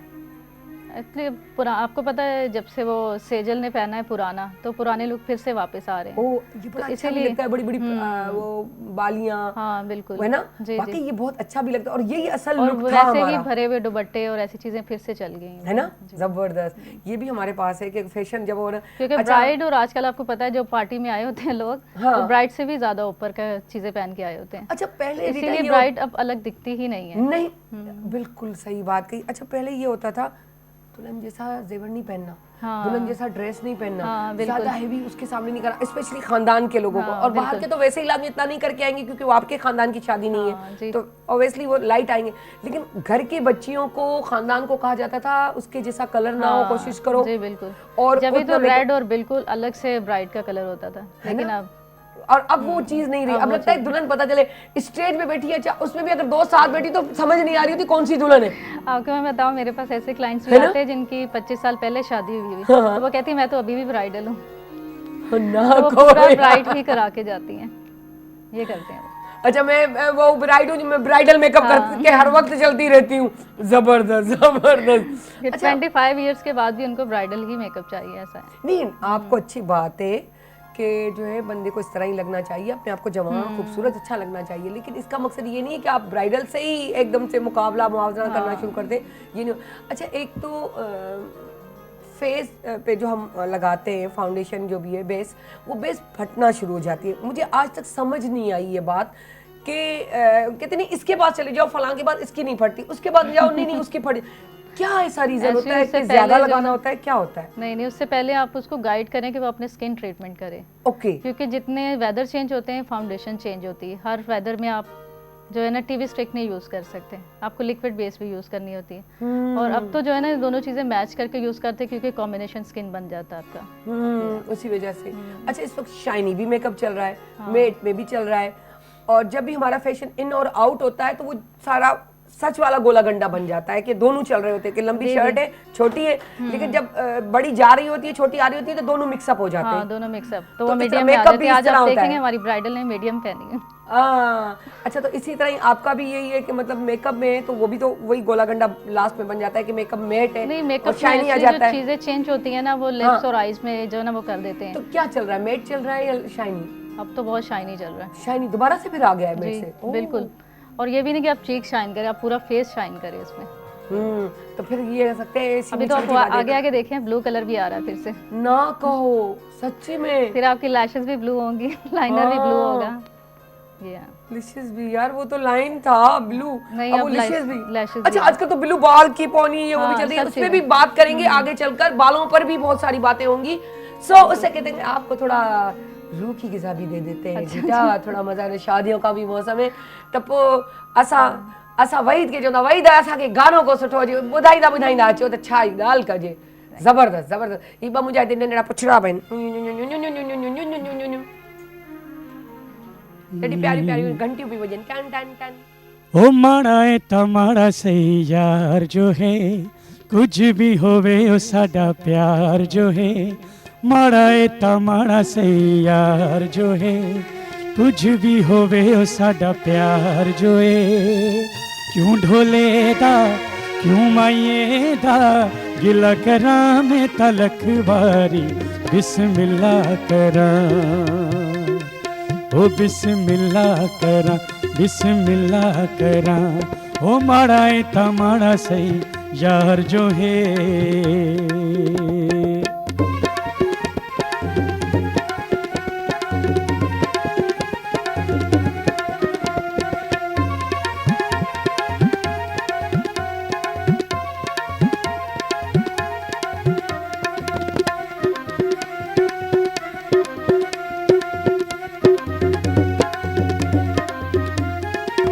असां ते चुन के यार बनाया शौकां दा खबर केड़ा मुल लगदा है इन्हां लोकां दा असां ते चुन के यार बनाया शौकां दा खबर केड़ा मुल लगदा है इन्हां लोकां दा ओ सारियां तो बड़ा फनकार जो है कुछ भी होवे ओ साडा प्यार जो है क्यों ढोले दा क्यों माइए दा गिला करां मैं तलक वारी बिस्मिल्लाह करां ओ बिस्मिल्लाह कर ओ बिस्मिल्लाह करां ओ माड़ा ए ता माड़ा सही यार जो है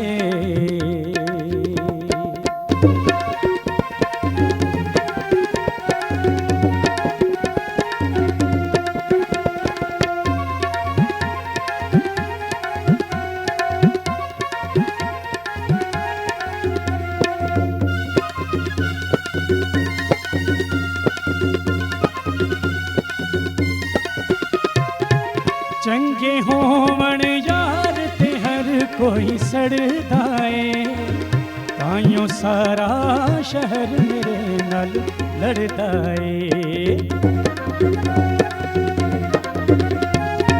चंगे होवण यार ते हर कोई सड़दा ए ताइयों सारा शहर मेरे नाल लड़दा ए ओ साडा ते ओ माही सरकार जो है कुछ भी होवे ओ साडा प्यार जो है क्यों ढोले दा क्यों माइए दा गिला करां मैं तलक वारी बिस्मिल्लाह करां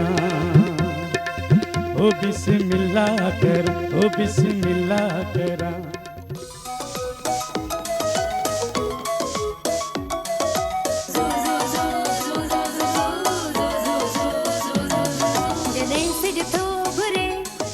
गुलड़ा चढ़न था जड़े से जथो घुरे त गुलड़ा चढ़न था सुबह जान रंग डाढ़ा वड़न था सुबह जान रंग डाढ़ा वड़न था सुबह जान रंग डाढ़ा वड़न था morning at PTV national morning at PTV national morning at PTV national morning at PTV national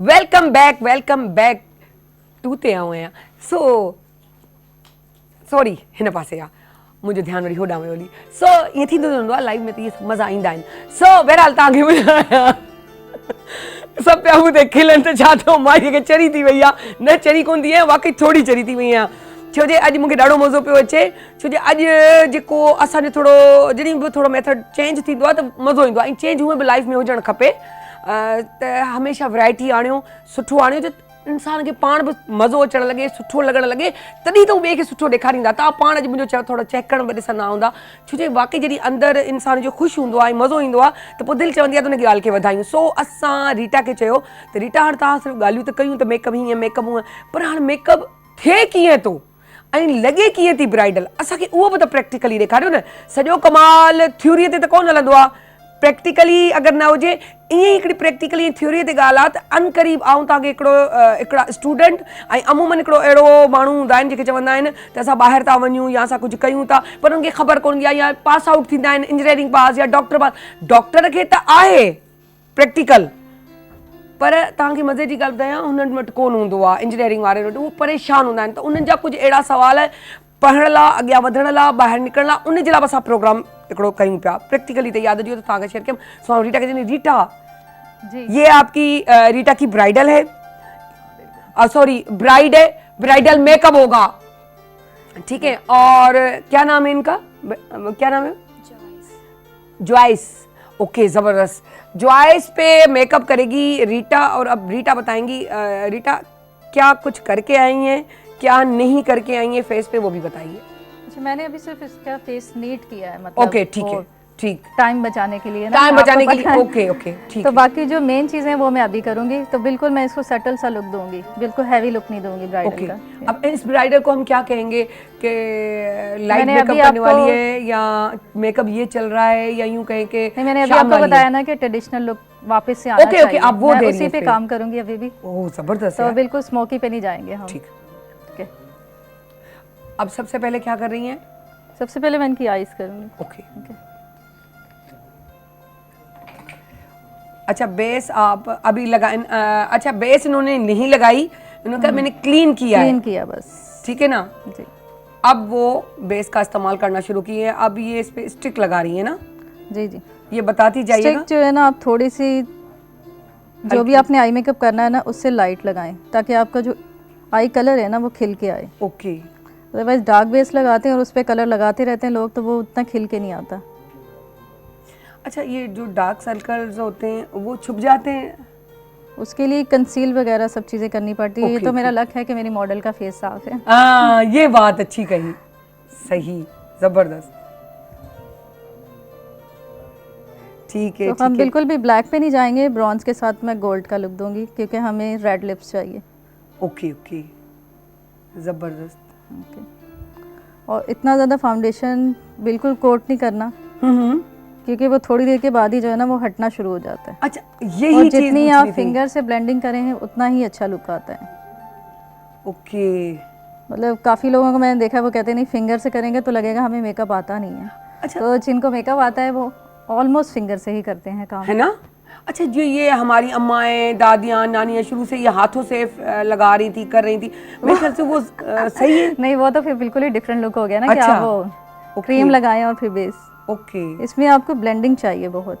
हाँ ब्लेंडिंग मतलब क्योंकि हाथ की जितनी- ब्लेंडिंग। हाँ, जितनी अच्छी ब्लेंडिंग होगी उतना ज़्यादा आपका मेकअप स्टे करेगा। ओके अच्छा रीटा हम लोग देखा है कि बहुत सारे लोग जो हैं अपना मेकअप जो है अपना स्टिक हो गई या यूं कहें कि लिपस्टिक वगैरह वो सारी फ्रिज में रखते हैं, क्या ये इस तरह होना चाहिए? फ्रिज में रखने वाली ड्राई लिपस्टिक्स नहीं होती, ऊपर देखने को। ओके और अगर आप फ्रिज में रखेंगे फिर उसको निकाल के फिर यूज़ करेंगे ठीक तो वो है। भी जल्दी एक्सपायर हो जाती है। ओके ओके अच्छा अब ये आंखों के नीचे भी थोड़ा लगाया जा रहा है। कलर इक्वल रखना है ताकि अगर आप नीचे आइस के काम करें तो वो आपका कलर जो है ना वो बिल्कुल इक्वल रहे। जो फाउंडेशन मैंने ऊपर किया वही नीचे हल्का करना है। ओके ओके अच्छा तव्हांखे ॿुधाईंदी हलां त क्लीन चेहरो खणी आई हुई पंहिंजो रीटा पंहिंजे जॉयस जो, उन ते हाणे हुन फाउंडेशन जेकी आहे पंहिंजो स्टिक जेकी आहे उहा थोरी थोरी ब्लाइंड कई आहे हथनि सां। अच्छा उहो चए थी आंगुर टिप्स खां जेकी आहे आंगुर जी टिप्स जेकी आहे उन सां करणु जेको आहे ज़रूरी हूंदो आहे। छो जे हीअं सही आहे मैं आउं थोरो पंहिंजी बॉडी खे सही कयां त थोरी सुठी लॻा। सो असांजे ॿुधायोमांव न असांजा कैमरामैन बि ॾाढा असांजा प्यारा हूंदा आहिनि, असांखे ॿुधाईंदा रहंदा आहिनि। सो बहरहाल सो उहो चए थी त हिनखे ब्लाइंड कंदा रहो हथ सां, उन सां करण सां थोरी जेको आहे उहो छो जे जज़्ब सुठे तरीक़े सां थींदी आहे फिंगर टिप्स सां, त उहो कयो अथई। ऐं हा अब अच्छा अखियुनि जे हेठां बि हुन थोरो थोरो हुनखे फाउंडेशन हई आहे मामूली सी, ऐं जेके डार्क सर्कल हूंदा आहिनि उहो ॿुधाए पई त उनखे असां कंसीलर वग़ैरह हणी करे उन सां बि ढके वेंदा आहियूं। ऐं इतफ़ाक़ चए थी त मुंहिंजी ख़ुशनसीबी आहे जो मुंहिंजी जेकी आहे मॉडल आहे उहा क्लियर चेहरो आहे। अच्छा पंहिंजो हा रीटा फाउंडेशन फास्ट असांजा हाथ चलाइएगा क्योंकि हमारे पास भी पता है सेगमेंट सिस्टम होता है। हाँ जी ठीक। अच्छा ये क्या लगा रही हैं आप कलर? ये जितनी मैंने फाउंडेशन लगाई उसका ऑयल कंट्रोल करने के लिए। ओके ऑयल कंट्रोल करने के लिए स्किन कलर का है ना, स्किन कलर की आइज लगाना। लूज पाउडर जिसको कहें या नहीं वो अपने अब तो आप शिमर से करें तो ज्यादा शिमर बेहतर से है, कर रहे हैं। हाँ ये भी बताती जाए ताकि सबको ताकि पता आपकी चले। आंख जो है ना वो हाईलाइट हो पूरी। ठीक है अब आपको सॉन्ग अगर मेरे ख्याल से हम इसको यहाँ खड़ा कर दें अपना, आपकी जो है हेल्पर को, ताकि वो यहाँ से हमारा नजर भी आता रहे, ताकि सब लोग देखते रहे। यहाँ से आ जाए, यहाँ पर खड़ी हो जाए, उस तरफ से थोड़ा सा टच होके खड़ी जाए इस तरफ, ठीक है ना, ताकि हमारी कैमरा भी आपको फेस करे, ताकि पता भी चले कि हम इस्तेमाल क्या कर रहे हैं। सही है ना? बिल्कुल, हाँ बिल्कुल सही है। आने यो जेको आ, अच्छा यही शिमर आप इसको लगा रही हैं? ये बेस बनाने के लिए, बेस बनाने के लिए। Yes. ऐं ॾिसो केॾो प्यारो ऐं सुहिणो पियो लॻे, माशाल्लाह अट्रैक्टिव चेहरो पियो लॻे। ऐं और आप भले बताती भी जाएं कि क्या क्या लगा रही हैं, ताकि हमारी ऑडियंस को पता चले। अब मैं इसके सॉकेट कंट्रोल करूंगी वैसे। अच्छा अच्छा, जो socket मैं अभी control करने आपको के लिए कह क्या रही लगा थी हैं? कि ब्लैक स्मोकी पे बिल्कुल नहीं जाएंगे हम। ठीक है। जो बिल्कुल स्वेल हुई आइस लगती है ना, वो नहीं अच्छा, लगेंगी। ये आई शेडो है जो आप जी, लगा रही हैं? जी, जी। ओके, जबरदस्त। ये ब्राउन्स के साथ इसके ये कंटोर करना है पूरा। वाओ, जबरदस्त। हींअर ई मूंखे कलर साम्हूं त ॾाढो पियो वणे, जबरदस्त पियो लॻे, बहुत ही प्यारा और बहुत ही खूबसूरत लग रहा है। इसमें हम कोई इतना ज्यादा अच्छा, जितना लाइनिंग लाइट का है, काम जितना नहीं करेंगे, सिंपल है, हाँ। उतना खूबसूरत जी। लगता है। लाइंस पे बिल्कुल काम नहीं करेंगे। लाइंस में सही। मतलब वो जो अच्छा है। पहले लाइनें खींची हुई कल है मैं भी वैसे- किसी ब्राइड को तैयार कर लूंगी। सही है, जबरदस्त। ये ॾिसो पंहिंजो ये ब्राउन कलर है? जी जी, ब्राउन। ओके।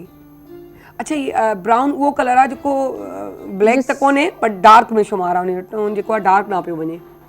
ये बिल्कुल लगता है कि आपको नेचुरल लुक, नेचुरल लुक लग रहा है, बिल्कुल बहुत अच्छा लग रहा है। वही मैं कह रही हूँ कि मुझे दिल तो कर रहा है यहीं रोक दें, बस इसी कलर पे काम चला लें, इतना प्यारा लग रहा है।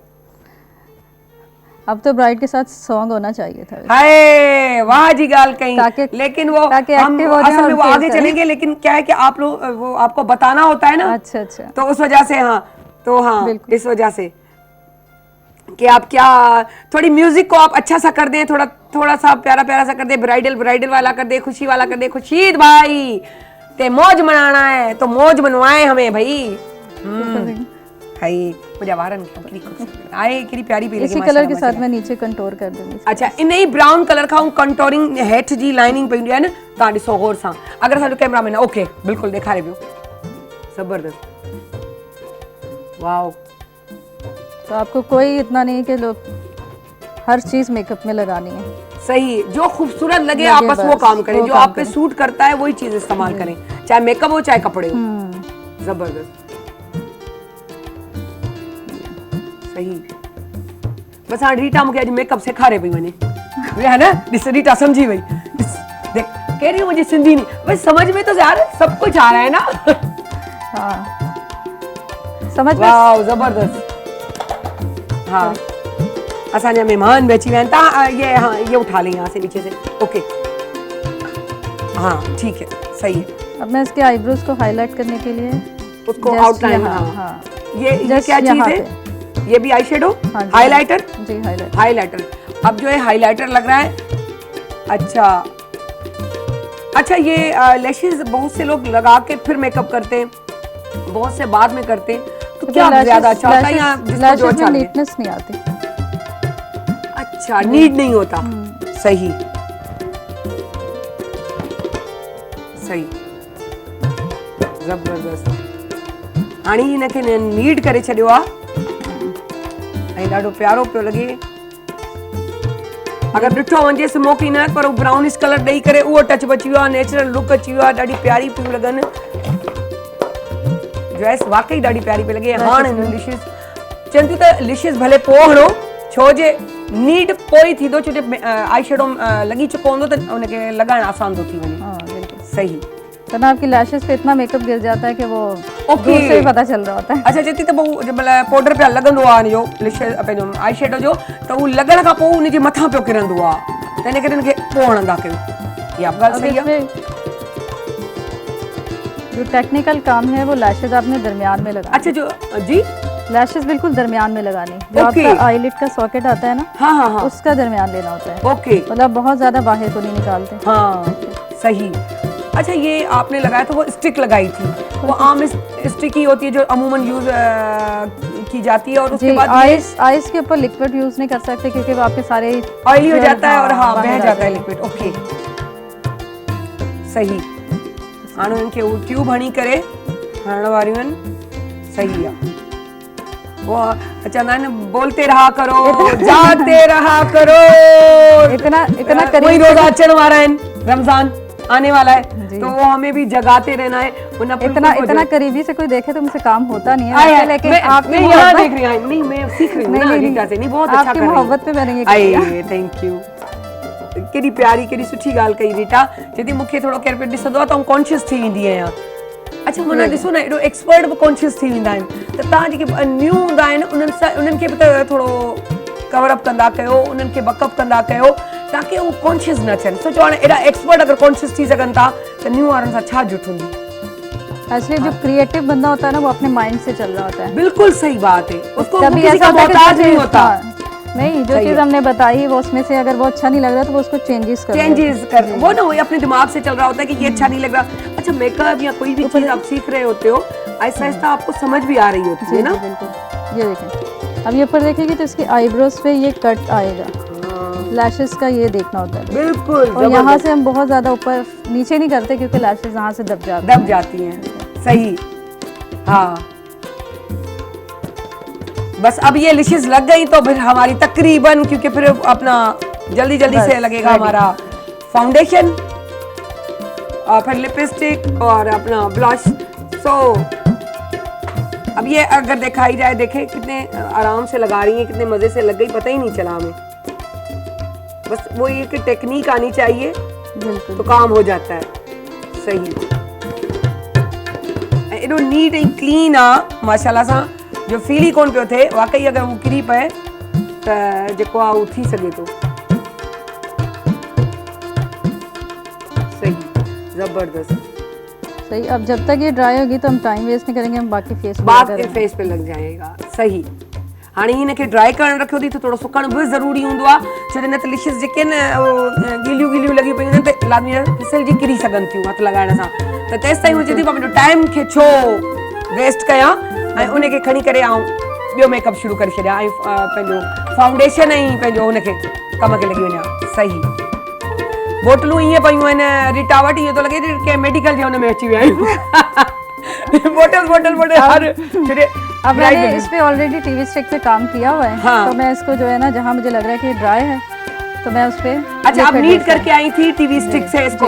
अच्छा टीवी स्टिक का ही नीड ऑलरेडी करे आई हुई हूँ, ठीक है ना। हार्ड फाउंडेशन जी क्या लिक्विड फॉर्म में वो लगाइन पियूं। अच्छा इन्हें जो ये होता वो भी आपके कलर कॉम्प्लेक्शन के हिसाब से होगा। अच्छा कलर अगर इसका माशाल्लाह से फेयर कलर है, साफ कलर है, तो इस पे थोड़ा डार्क टोन में जाएंगे या लाइट टोन में जाएंगे?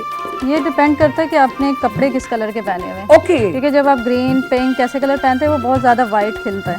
ओके, तो फिर वो थोड़ा उस पे डार्क वाला इस्तेमाल होगा ना, कलर करेक्शन करना। ओके सही।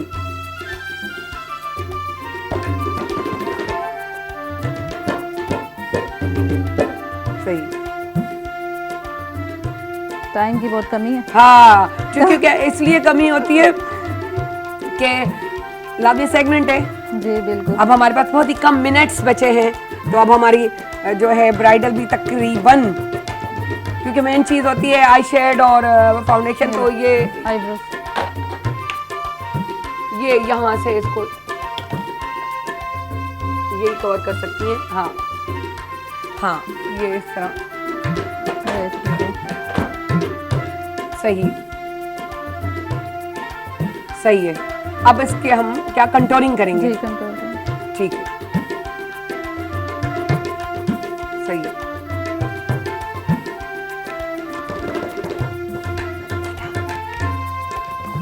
हाँ चाहिए। अब कंटूरिंग कर रही हैं। ओके हाँ ब्लोशन ऐं कंटूरिंग गॾु ॿई थींदा ऐं पोइ असांजी ब्राइडल। वाह ज़बरदस्त। बुछनि जा भंडार पिया आहिनि। सही आहे ज़बरदस्त। इहो बि वाजिबु। अच्छा तव्हां नोट कयो त जेको कंटूरिंग ब्रश ॾिसो कहिड़े क़िस्म जो हूंदो आहे ऐं कीअं पई रीटा हुनखे हाणे लॻाए ताकि कंटूरिंग करे सघिजे। सही। कंटूर के लिए मैंने अभी आपको बताया था ना, हर किसी का फेस अलग होता है उसको उसी स्टाइल लेकिन बस कंटूर को आपने कनेक्ट करना होता है। सही। कि ऐसा ना लगे बिल्कुल अलग से किया हुआ है। सही ठीक है। अच्छा कंटूर कलर भी उसमें भी 2 शेड दिए जाते हैं अमूमन, तो उसमें दिखाया जाता है कि कौन सा करना चाहिए फेस के हिसाब से जो सूट करे। हाँ क्या कह रही? बैक कल वाली बोली सीखी हुई नहीं। बस हाँ अब हमारा लगेगा। हाँ लिपस्टिक दे दो रेड। हाँ वाव हाणे केॾो तकड़ी कुछ बि कोन कयो अथई, सिंपल आई शेडो न ठाहियूं आहिनि। बिलीव मी आउं ॾिसां पई मूंखे ईअं पियो लॻे त ही त मुंहिंजे लाइ हीअं चुटकियुनि जो कमु आहे, हालांकि ईअं कोन्हे, एक्सपर्ट हूंदो आहे, पर मैं ये बता रही हूँ कि चुटकी में काम हो गया है। यूं मुझे लग रहा है मैं चुटकी में कर लूंगी। अब ये इसका मकसद ये नहीं है कि मैं वैसे ही कर लूंगी, लेकिन मकसद ये कि एक्सपर्ट ही होता है, क्योंकि ये एक्सपर्ट के लिए चुटकी है। अगर तव्हां कंदा रहंदो त तव्हां बि एक्सपर्ट थी वेंदो। तव्हां ॾिठो त केॾे सुठे तरीक़े सां जेको आहे रीटा सेखारियो आहे। सो पूरी कोशिशि कयो त इहो ई टेक्निक्स खणी करे तव्हां हिनखे हलंदा रहो। वाओ अच्छा थोड़ी शिमर वारो, ओ ज़बरदस्त, हल्को हल्को बहुत थोड़ा टच जी। हाँ छो जे हाँ हाणे असांजे ब्रेक जो टाइम बची वियो आहे ऐं हाणे असां वटि सिर्फ़ु लिपस्टिक बची आहे। सो हाणे बसि लिपस्टिक हणंदासीं। वाओ सही आहे, बसि असीं ऑलमोस्ट असांजी जेकी आहे दुल्हन तयारु आहे। ऐं एॾो लाइट एॾो प्यारो मेकअप। तव्हां पाण ॾिसो स्क्रीन, असांखे छा खपंदी आहे, वीडियोस खपंदियूं आहिनि, फोटोस खपंदा आहिनि, फोटोस। अरे असांजे सखत जा लाड़काणे हिन पासे में फोटू फोटा लिखां फणिया, तो उहो कमु आहे। त फोटास खपंदा आहिनि, पिक्स खपंदियूं आहिनि, फोटू खपंदा आहिनि। सो उन लाइ डार्क मेकअप अची वेंदो आहे, सम्झो एतिरो आहे। ऐं ॾिसो केॾो प्यारो ज़बरदस्त। वाओ आजकल ये बहुत इन जा रहा है कलर आजकल। ओके वाओ जबरदस्त लाइट लाइट ऑलरेडी उनके पिंकिश लिपस्टिक थोड़ी सी लगल हुई, लाज़मी ॻाल्हि आहे थोड़ा। हाँ ऐं हाणे डार्क में शेड आयो आहे ऐं ॾाढो। हाँ हाँ ठीकु आहे, त उन में वेंदासीं। ठीकु आहे, सही आहे, ज़बरदस्त। हाणे असांजी ब्राइडल तयार आहे। हाणे असांजी उहा ब्राइड मां ब्राइडल थी चुकी आहे। अच्छा ये उस तरफ कर दें इसको। हाँ ये करे ताकि हाँ भाई वहीद तू पंहिंजी गाने जी तयारी रख बाबा। अची वञ, ब्राइड असांजी तयार अथई। असां ब्रेक ते गाने में वेंदासीं। सो अॼु ॻाईंदो अच। ऐं ही जेको आहे हिन जो पुठियां आप यहाँ से आ जाए, इसको खोल ले। हाँ तो अची वञो ऐं जल्दी जल्दी सां फटाफट थी वञे कम। टाइम जी किल्लत बाबा।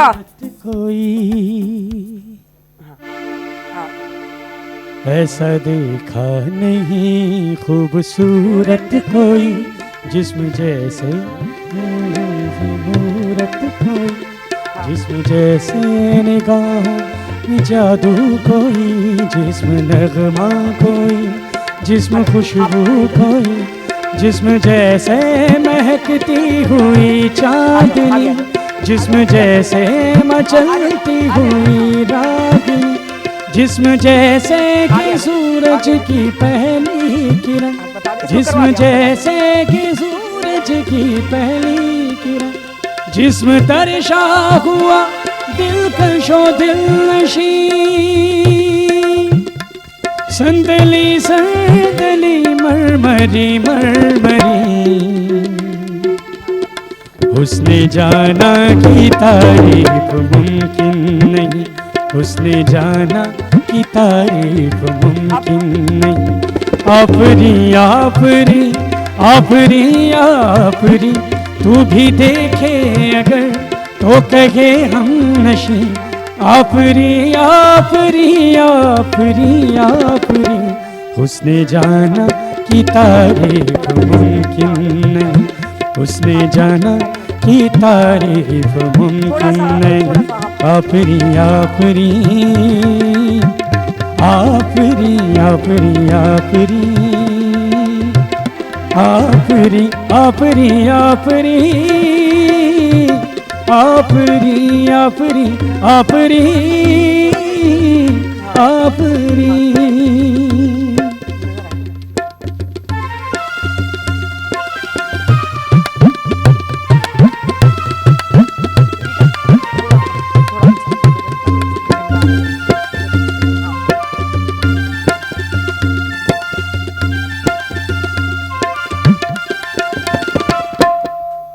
जाने कैसे तूने बांधी अखियों की डोर, मन मेरा खींचा चलाए तेरी ओर, मेरी सुबह की सुबह अखियों।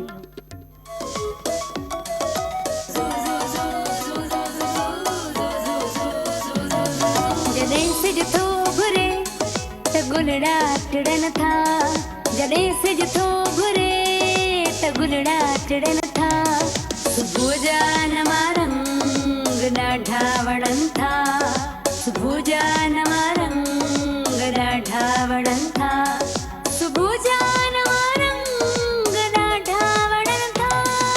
Morning at PTV national, morning at PTV national, morning at PTV national, morning at PTV national. Welcome back. अॼु थोड़ी ख़ुशी आहे, उहो त हली अॻियां ख़बर पवंदी, अॻियां ॿुधाईंदीसांव। पर हिन वक़्तु असां वटि नापा जो हिकु ॿियो बि ग्रेजुएट स्टूडेंट मौजूदु आहे। हाणे सोचो, नापा थिएटर, एक्टर ऐं फिल्म, इहे सभु हिकिड़े कनेक्शन आहिनि। जीअं आउं हमेशह कंदी आहियां, कड़ीअ सां कड़ी मिली ज़ंजीर ठहंदी आहे, इहा उहे ज़ंजीरूं आहिनि जेके नापा जूं ॾिनल कड़ियूं आहिनि, जिन खे ॿाहिरि कढी असां ज़ंजीर ठाहे छॾी आहे। छो मिलंदो आहे, ड्रामो कयनि, मुख़्तियार लगारी जी प्रोडक्शन में कमु कयनि, डायरेक्टर हुआ हुया। सो उन्हनि जो हिननि जो उहो ड्रामो पहिरियों ड्रामो छा नालो कहिड़ो कयांव, पहिरीं वेलकम त कयां नादिर हुसैन। अस्सलाम वालेकुम। ऐं एॾी हू थी वियसि कुझु ख़ुशियुनि में, सो उनजे सो तंहिंजे करे ऐं वरी थोरो ॻाल्हियूं बि ॿुधबियूं आहिनि न, त थोरो डाइवर्ट थींदो आहे हेॾां होॾां दिमाग़, सो उन में थोरो डाइवर्ट थी वियो। सो बहरहाल कीअं आहियो, कीअं पियो लॻे? मां बिल्कुलु ठीकु आहियां, बिल्कुलु हाणे मज़ो फोन पियो कया, अचे। नंबर बंदि पे विया त हालत असांजी बुरी आहे, भई छा थो थिए? न भई अहिड़ो त कोन्हे वॾो रिस्पॉन्सिबल आहे, ऐं असां सां गॾु पंहिंजो आउं उन्हनि खे ॾिसंदी आई आहियां, कमु कंदे ॾिसंदी आई आहियां, ऐं माशाल्लाह सुठा एक्टर आहिनि। अॻियां हिननि खां थोरो असां चवंदासीं त थोरा असांखे ॿुधाइनि बि, पंहिंजी एक्टिंग जो थोरो जलवो बि ॾेखारनि। पर पहिरियों ड्रामो कहिड़ो कयो?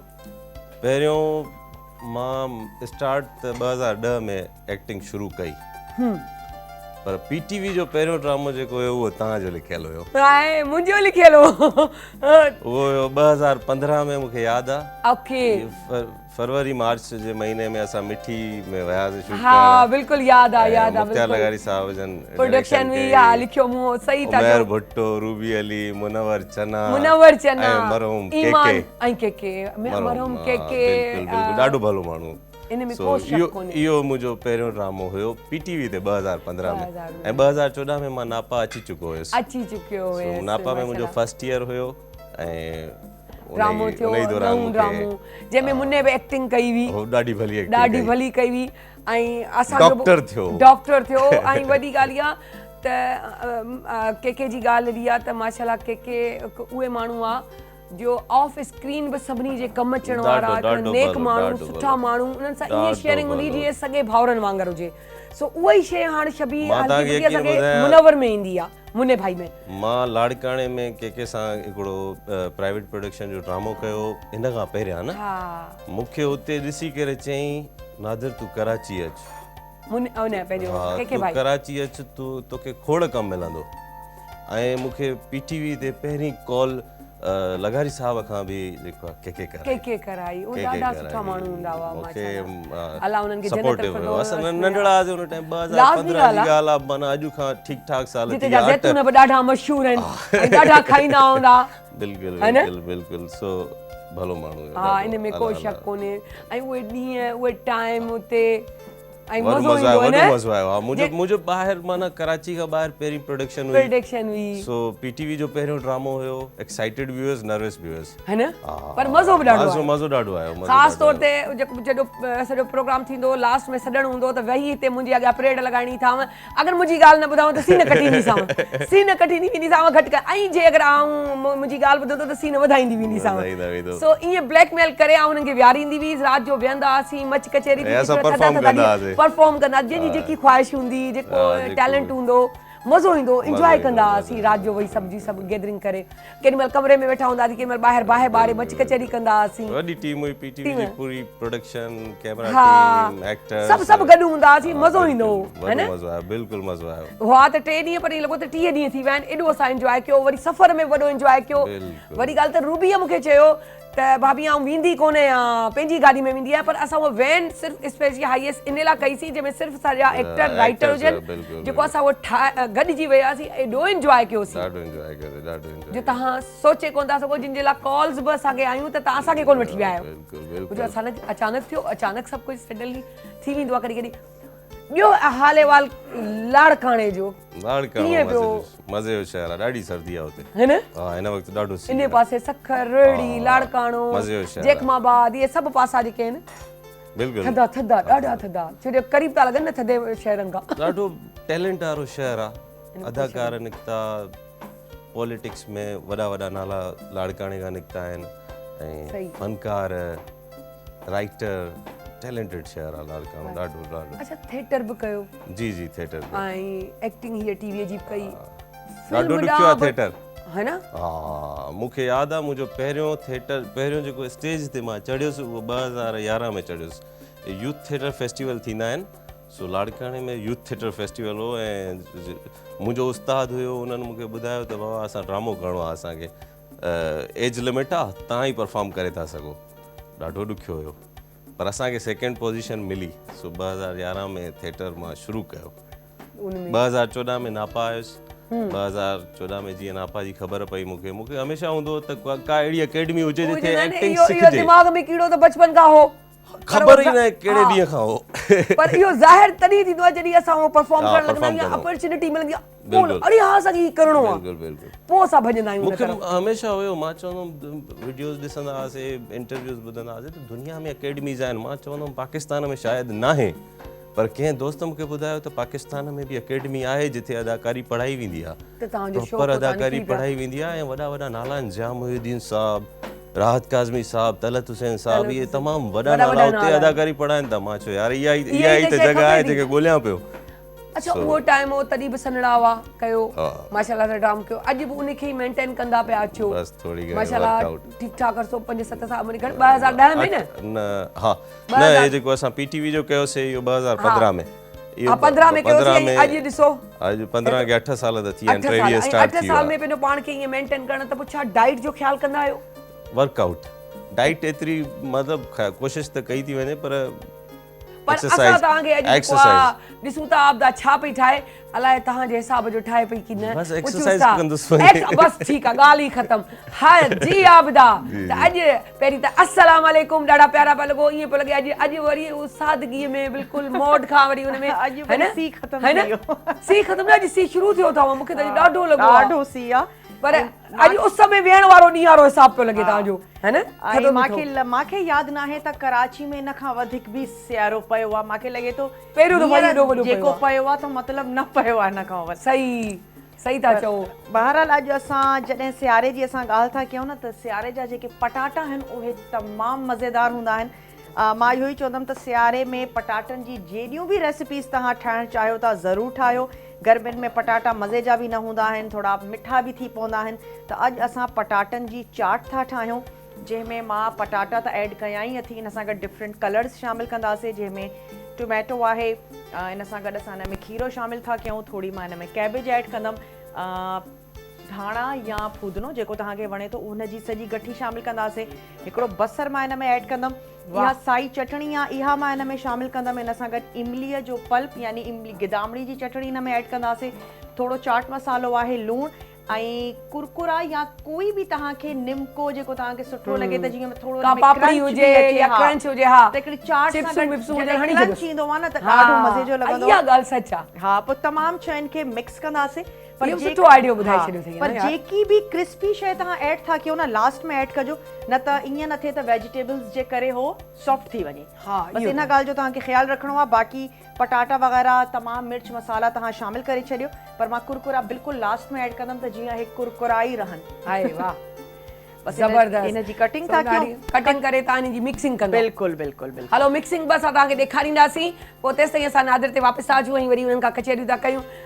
फिल्म कई जी जी फिल्म कई ऐं 2 फिल्मूं शायदि कयूं आहिनि तव्हां ॿ फिल्मूं कयूं कहिड़ियूं फिल्मूं उन जे बारे में थोरी ॿुधायो पहिरीं फिल्म जेकी मां कई उन फिल्म जो नालो आहे जुगनू ओके फिल्म रिलीज़ न थी आहे उहा अञा थियण वारी हा पर कुझु दोस्तनि खां ख़बर पई त एडिट मुकमल थी वई आहे फिल्म जी सिंधी उर्दू सिंधी पस मंज़र ते आहे उर्दू में आहे फिल्म उर्दू ज़बान में आहे पर मोरो में शूट कईसीं हे ई ॾींहं हुया सियारनि जा ॾींहं हुया सो 2017 में असां फिल्म शूट कईसीं जामी साहब तमामु वॾो प्रोड्यूसर आहे उन्हनि जी फिल्म आहे उहो प्रोड्यूस उन्हनि खे टाइम तो लगे एडिटिंग माना पहिरीं त उनखे कोविड बि अची वियो थोड़ा हा उन में वरी विच में रुकिजी वई हा त प्रोडक्शंस बि रुकिजी वियूं त उनजे करे उहा फिल्म रुकिजी वई जुगनू फिल्म ॿी फिल्म कयमि तलाश ओके तलाश फिल्म में मां पहिरियों दफ़ो पाण खे सिनेमा में ॾिसी आयुसि अरे वाह वाह वाह वाह जबरदस्त टीवी ते ॾिठो उहा बि उर्दू में आहे जी जी उर्दू में जबरदस्त जबरदस्त यार तलाश फिल्म जेका ज़ीके प्रोडक्शन जी फिल्म हुई ऐं ज़ीके ई पाण ज़ीशान खान उनखे डायरेक्ट कयो सो ऐं जेको आहे सो ॾाढी ज़बरदस्त फिल्म अच्छा नादिर 2010 खां सिखिया सिखंदे सिखंदे इहो स्ट्रगल टाइम हलंदो रहियो ही टाइम वञी पहुतो जेसिताईं फिल्म मिले जी जी जी वरी उहा फिल्म मिली वरी फिल्म में हिकिड़ो कोरोना अची वियो त उन थोरो डिस्टर्ब करे छॾियो बिल्कुलु इहो जेको स्ट्रगल टाइम आहे उहो असां खां शेयर कयो त केतिरो तकलीफ़ दे गुज़रियो या के साथ ॾिनो के कोन ॾिनो कीअं हिन जॻह ते पहुता छो जो केॾो एॾो आसान कोन्हे स्ट्रगल टाइम ऐं उहो चवंदा आहिनि जेसिताईं तव्हांजो बैकग्राउंड न हुजे उन जे लाइ अपॉर्चुनिटीज़ ॾाढियूं ॾुखियूं हूंदियूं आहिनि उन बारे में तव्हां छा चवंदो ॾुखियो त वक़्तु हुयो ॾुखियो वक़्तु हले बि पियो ॾुखियो सभिनी ते हले पियो ईअं न आहे त असांजी स्ट्रगल न स्ट्रगल सभिनी ते जेके ॿुधाए थो केरु नथो ॿुधाए न जेके बि स्ट्रगल कनि था न अदाकार खां अलावा बि म्यूज़िशियन हुजे को कंहिं बि फील्ड में इंजीनियर हुजे स्ट्रगल सभिनी ते ॾुखी हलंदी आहे सो ॾुखियो वक़्तु हुयो कुझु दोस्तनि साथ ॾिनो बि कुझु दोस्तनि न बि ॾिनो पर दोस्त हमेशा गॾु रहिया वक़्तु आयो जी दिलि तकलीफ़ बि थी हेॾो के माण्हू छॾे थो ॾियां कुझु थिए नथो अहिड़ो को सीन न मूंखे कॾहिं बि न मूंखे इहो फील ई न थियो आहे त मां कमु छो जो मां जॾहिं खां कमु सिखणु कराची आयुसि त थोरो घणो कंदो रहियो आहियां अच्छा माने टच में रहा है कोविड में कुछ ना कुछ कम ड्रामा सा तहां जा मुंह हम ते भी पंहिंजो उन ते निजी ते भी ॾिठा हुआ सो लाज़मी ॻाल्हि आहे न कम मूंखे कॾहिं इहो अहसासु न थियो त यार हाणे माने इन में तव्हां चओ त लकी भयो कंहिं हद ताईं लकी भी आहियां महिनत भी कंदो आहियां महिनत जे बगैर त कुझु हा बिल्कुलु छो हिकिड़ी महिनत जो अगरि सिलो नसीब जी ॻाल्हि आहे हा अॻियां नसीब जो काउंट आहे तव्हांजी महिनत जेकी आहे रायगा कॾहिं बि कोन ईंदी आहे उहो टाइम अची स्ट्रगल टाइम तव्हां कंदे कंदे अची वञे पंहिंजी मंज़िलनि खे माणींदा आहियो इन में कोई शक कोन्हे है न हा पर माना ॾुखियो वक़्तु आहे यकीनन जेको बि अदाकार थियण थो चाहे न मां हुनखे चवंदुसि ॾुखियो त आहे हा पर मज़बूत थी अचो ॾुखी हर शइ आहे पर कंहिं बि शइ जे बारे में ॾिसो न तव्हां ट्रेंड थी ईंदव न त तव्हां जेकॾहिं ब्रूसली आहियो त मुंहिंजे ख़्याल में इहे दीवारूं भञी छॾींदव मुके सां सो कुझु बि थियण था चाहे उहो अदाकार सिंगर या कंहिं बि फील्ड में वञण था चाहे उहो आर्ट्स जी फील्ड में तव्हां जेकॾहिं सही तयारी करे ईंदव ट्रेंड थी ईंदव कीअं सिखबो आहे छो जो हर दफ़े असांखे हिकिड़ो किरदारु मिलंदो आहे हाणे जीअं हाणे ड्रामो कयोसीं असां पॉसिबल आहे त मुंहिंजो किरदारु हिन दफ़े जौहर जो हुजे पॉसिबल आहे त सचल ॻोठ में रहंदो हुजे सचल ॻोठ डिफेंस में रहंदड़ हुजे पॉसिबल आहे कंहिं बि कराची जी कुंड में रहंदड़ हुजे पॉसिबल आहे उहो मैट्रिक हुनजी हुजे पॉसिबल आहे कंहिं इंटर ग्रेजुएट हुजे एजुकेशन छा आहे सो सिखबो कीअं इहो सिखणु अचे अच्छा हीअ जेको टाइम लर्न गुज़रियो इन में का मोहब्बत का इश्क का अट्रैक्शन का कुझु थियो न एतिरो सोच रही माना ॿुधाइण जे करे जवाबु ॾियां या न ॾियां पर हाणे माना इन हिसाब कैमरामैन जे फेस ते रखे ताकि एक्सप्रेशन ख़बर पइजी वञनि केॾा बि लिकाईंदो सचा एक्सप्रेशन अची वेंदा आहिनि मां अदाकार भलो माण्हू हूंदो आहे न थोरी घणी मोहबत थींदी आहे अदाकार ऑडियंस है न असांजी ऑडियंस जेकी आहे न उहा बि ॾाढी होशियार अथव चवां थो न अदाकार भले माण्हूअ खे थोरी घणी मोहबत त थींदी न हुजणु खपे उनजे बग़ैर बि कुझु कोन्हे या पोइ उहा कामयाबी थिए त वाह वाह जे अगरि धक लॻे त बि कामयाबु करे छॾे घणो कुझु सेखारे थी वञे उन मां डिसहार्ड न थीजे अॻियां जेको पंहिंजी मंज़िल जे तरफ़ गामज़न हुजे न दिलि टुटो ई न आहे त आर्ट कीअं ईंदो हा वाह जी ॻाल्हि फिल्मी डायलॉग आहे न पर इहो सच बा फिल्मी डायलॉग फिल्मूं ड्रामा थिएटर जेके बि आहिनि उहे सभु इन ते थींदा आहिनि हाणे इन ते आहे त असां चाहींदासीं तव्हां हिकिड़ो असांखे डायलॉग को सुठो ॿुधायो डायलॉग जी ॻाल्हि पई हले को अहिड़ो सीन का यादि हुजे कुझु बि यादि हुजे जेको तव्हां ॿुधायो मां 2017 में हिकिड़ो ड्रामो कयो नापा में इंटरनेशनल फेस्टिवल में ओके उनजो थोरो घणो हा हा डायलॉग बिल्कुलु नापा वारा जन असां न ॿुधूं ईअं थी नथो सघे उन में कहाणी कुछ ईअं आहे त हिकिड़ो वक़्त जो बादशाह पंहिंजी भाणेजी खे सम्झाईंदे चवे थो त खुदा के लिए तुम मुझे समझने की कोशिश क्यों नहीं करती मैं तुम्हें समझने की पूरी कोशिश कर रहा हूं किसी ना किसी को हाँ कहना था किसी ना किसी को इस जहाज की कप्तानी कबूल करनी थी अमले ने काम छोड़ दिया था और माल लूटने में मसरूफ हो गए थे सारे अफसर मिलकर अपने लिए एक बीड़ा तैयार कर रहे थे ताकि उसमें बैठकर इस डूबते हुए जहाज से जान बचाकर भाग सकें इसका सुतून दरक चुका था हवाएं चिंगार रही थी बादबान तार तार हो चला था हालत यह थी कि मुसाफिर अब डूबे तब डूबे और ये सब सिर्फ इस वजह से कि इन मुसाफिरों में से हर एक को सिर्फ अपनी चमड़ी की फिक्र थी अपनी चमड़ी और अपने रोजमर्रा के छोटे मोटे नफा नुकसान की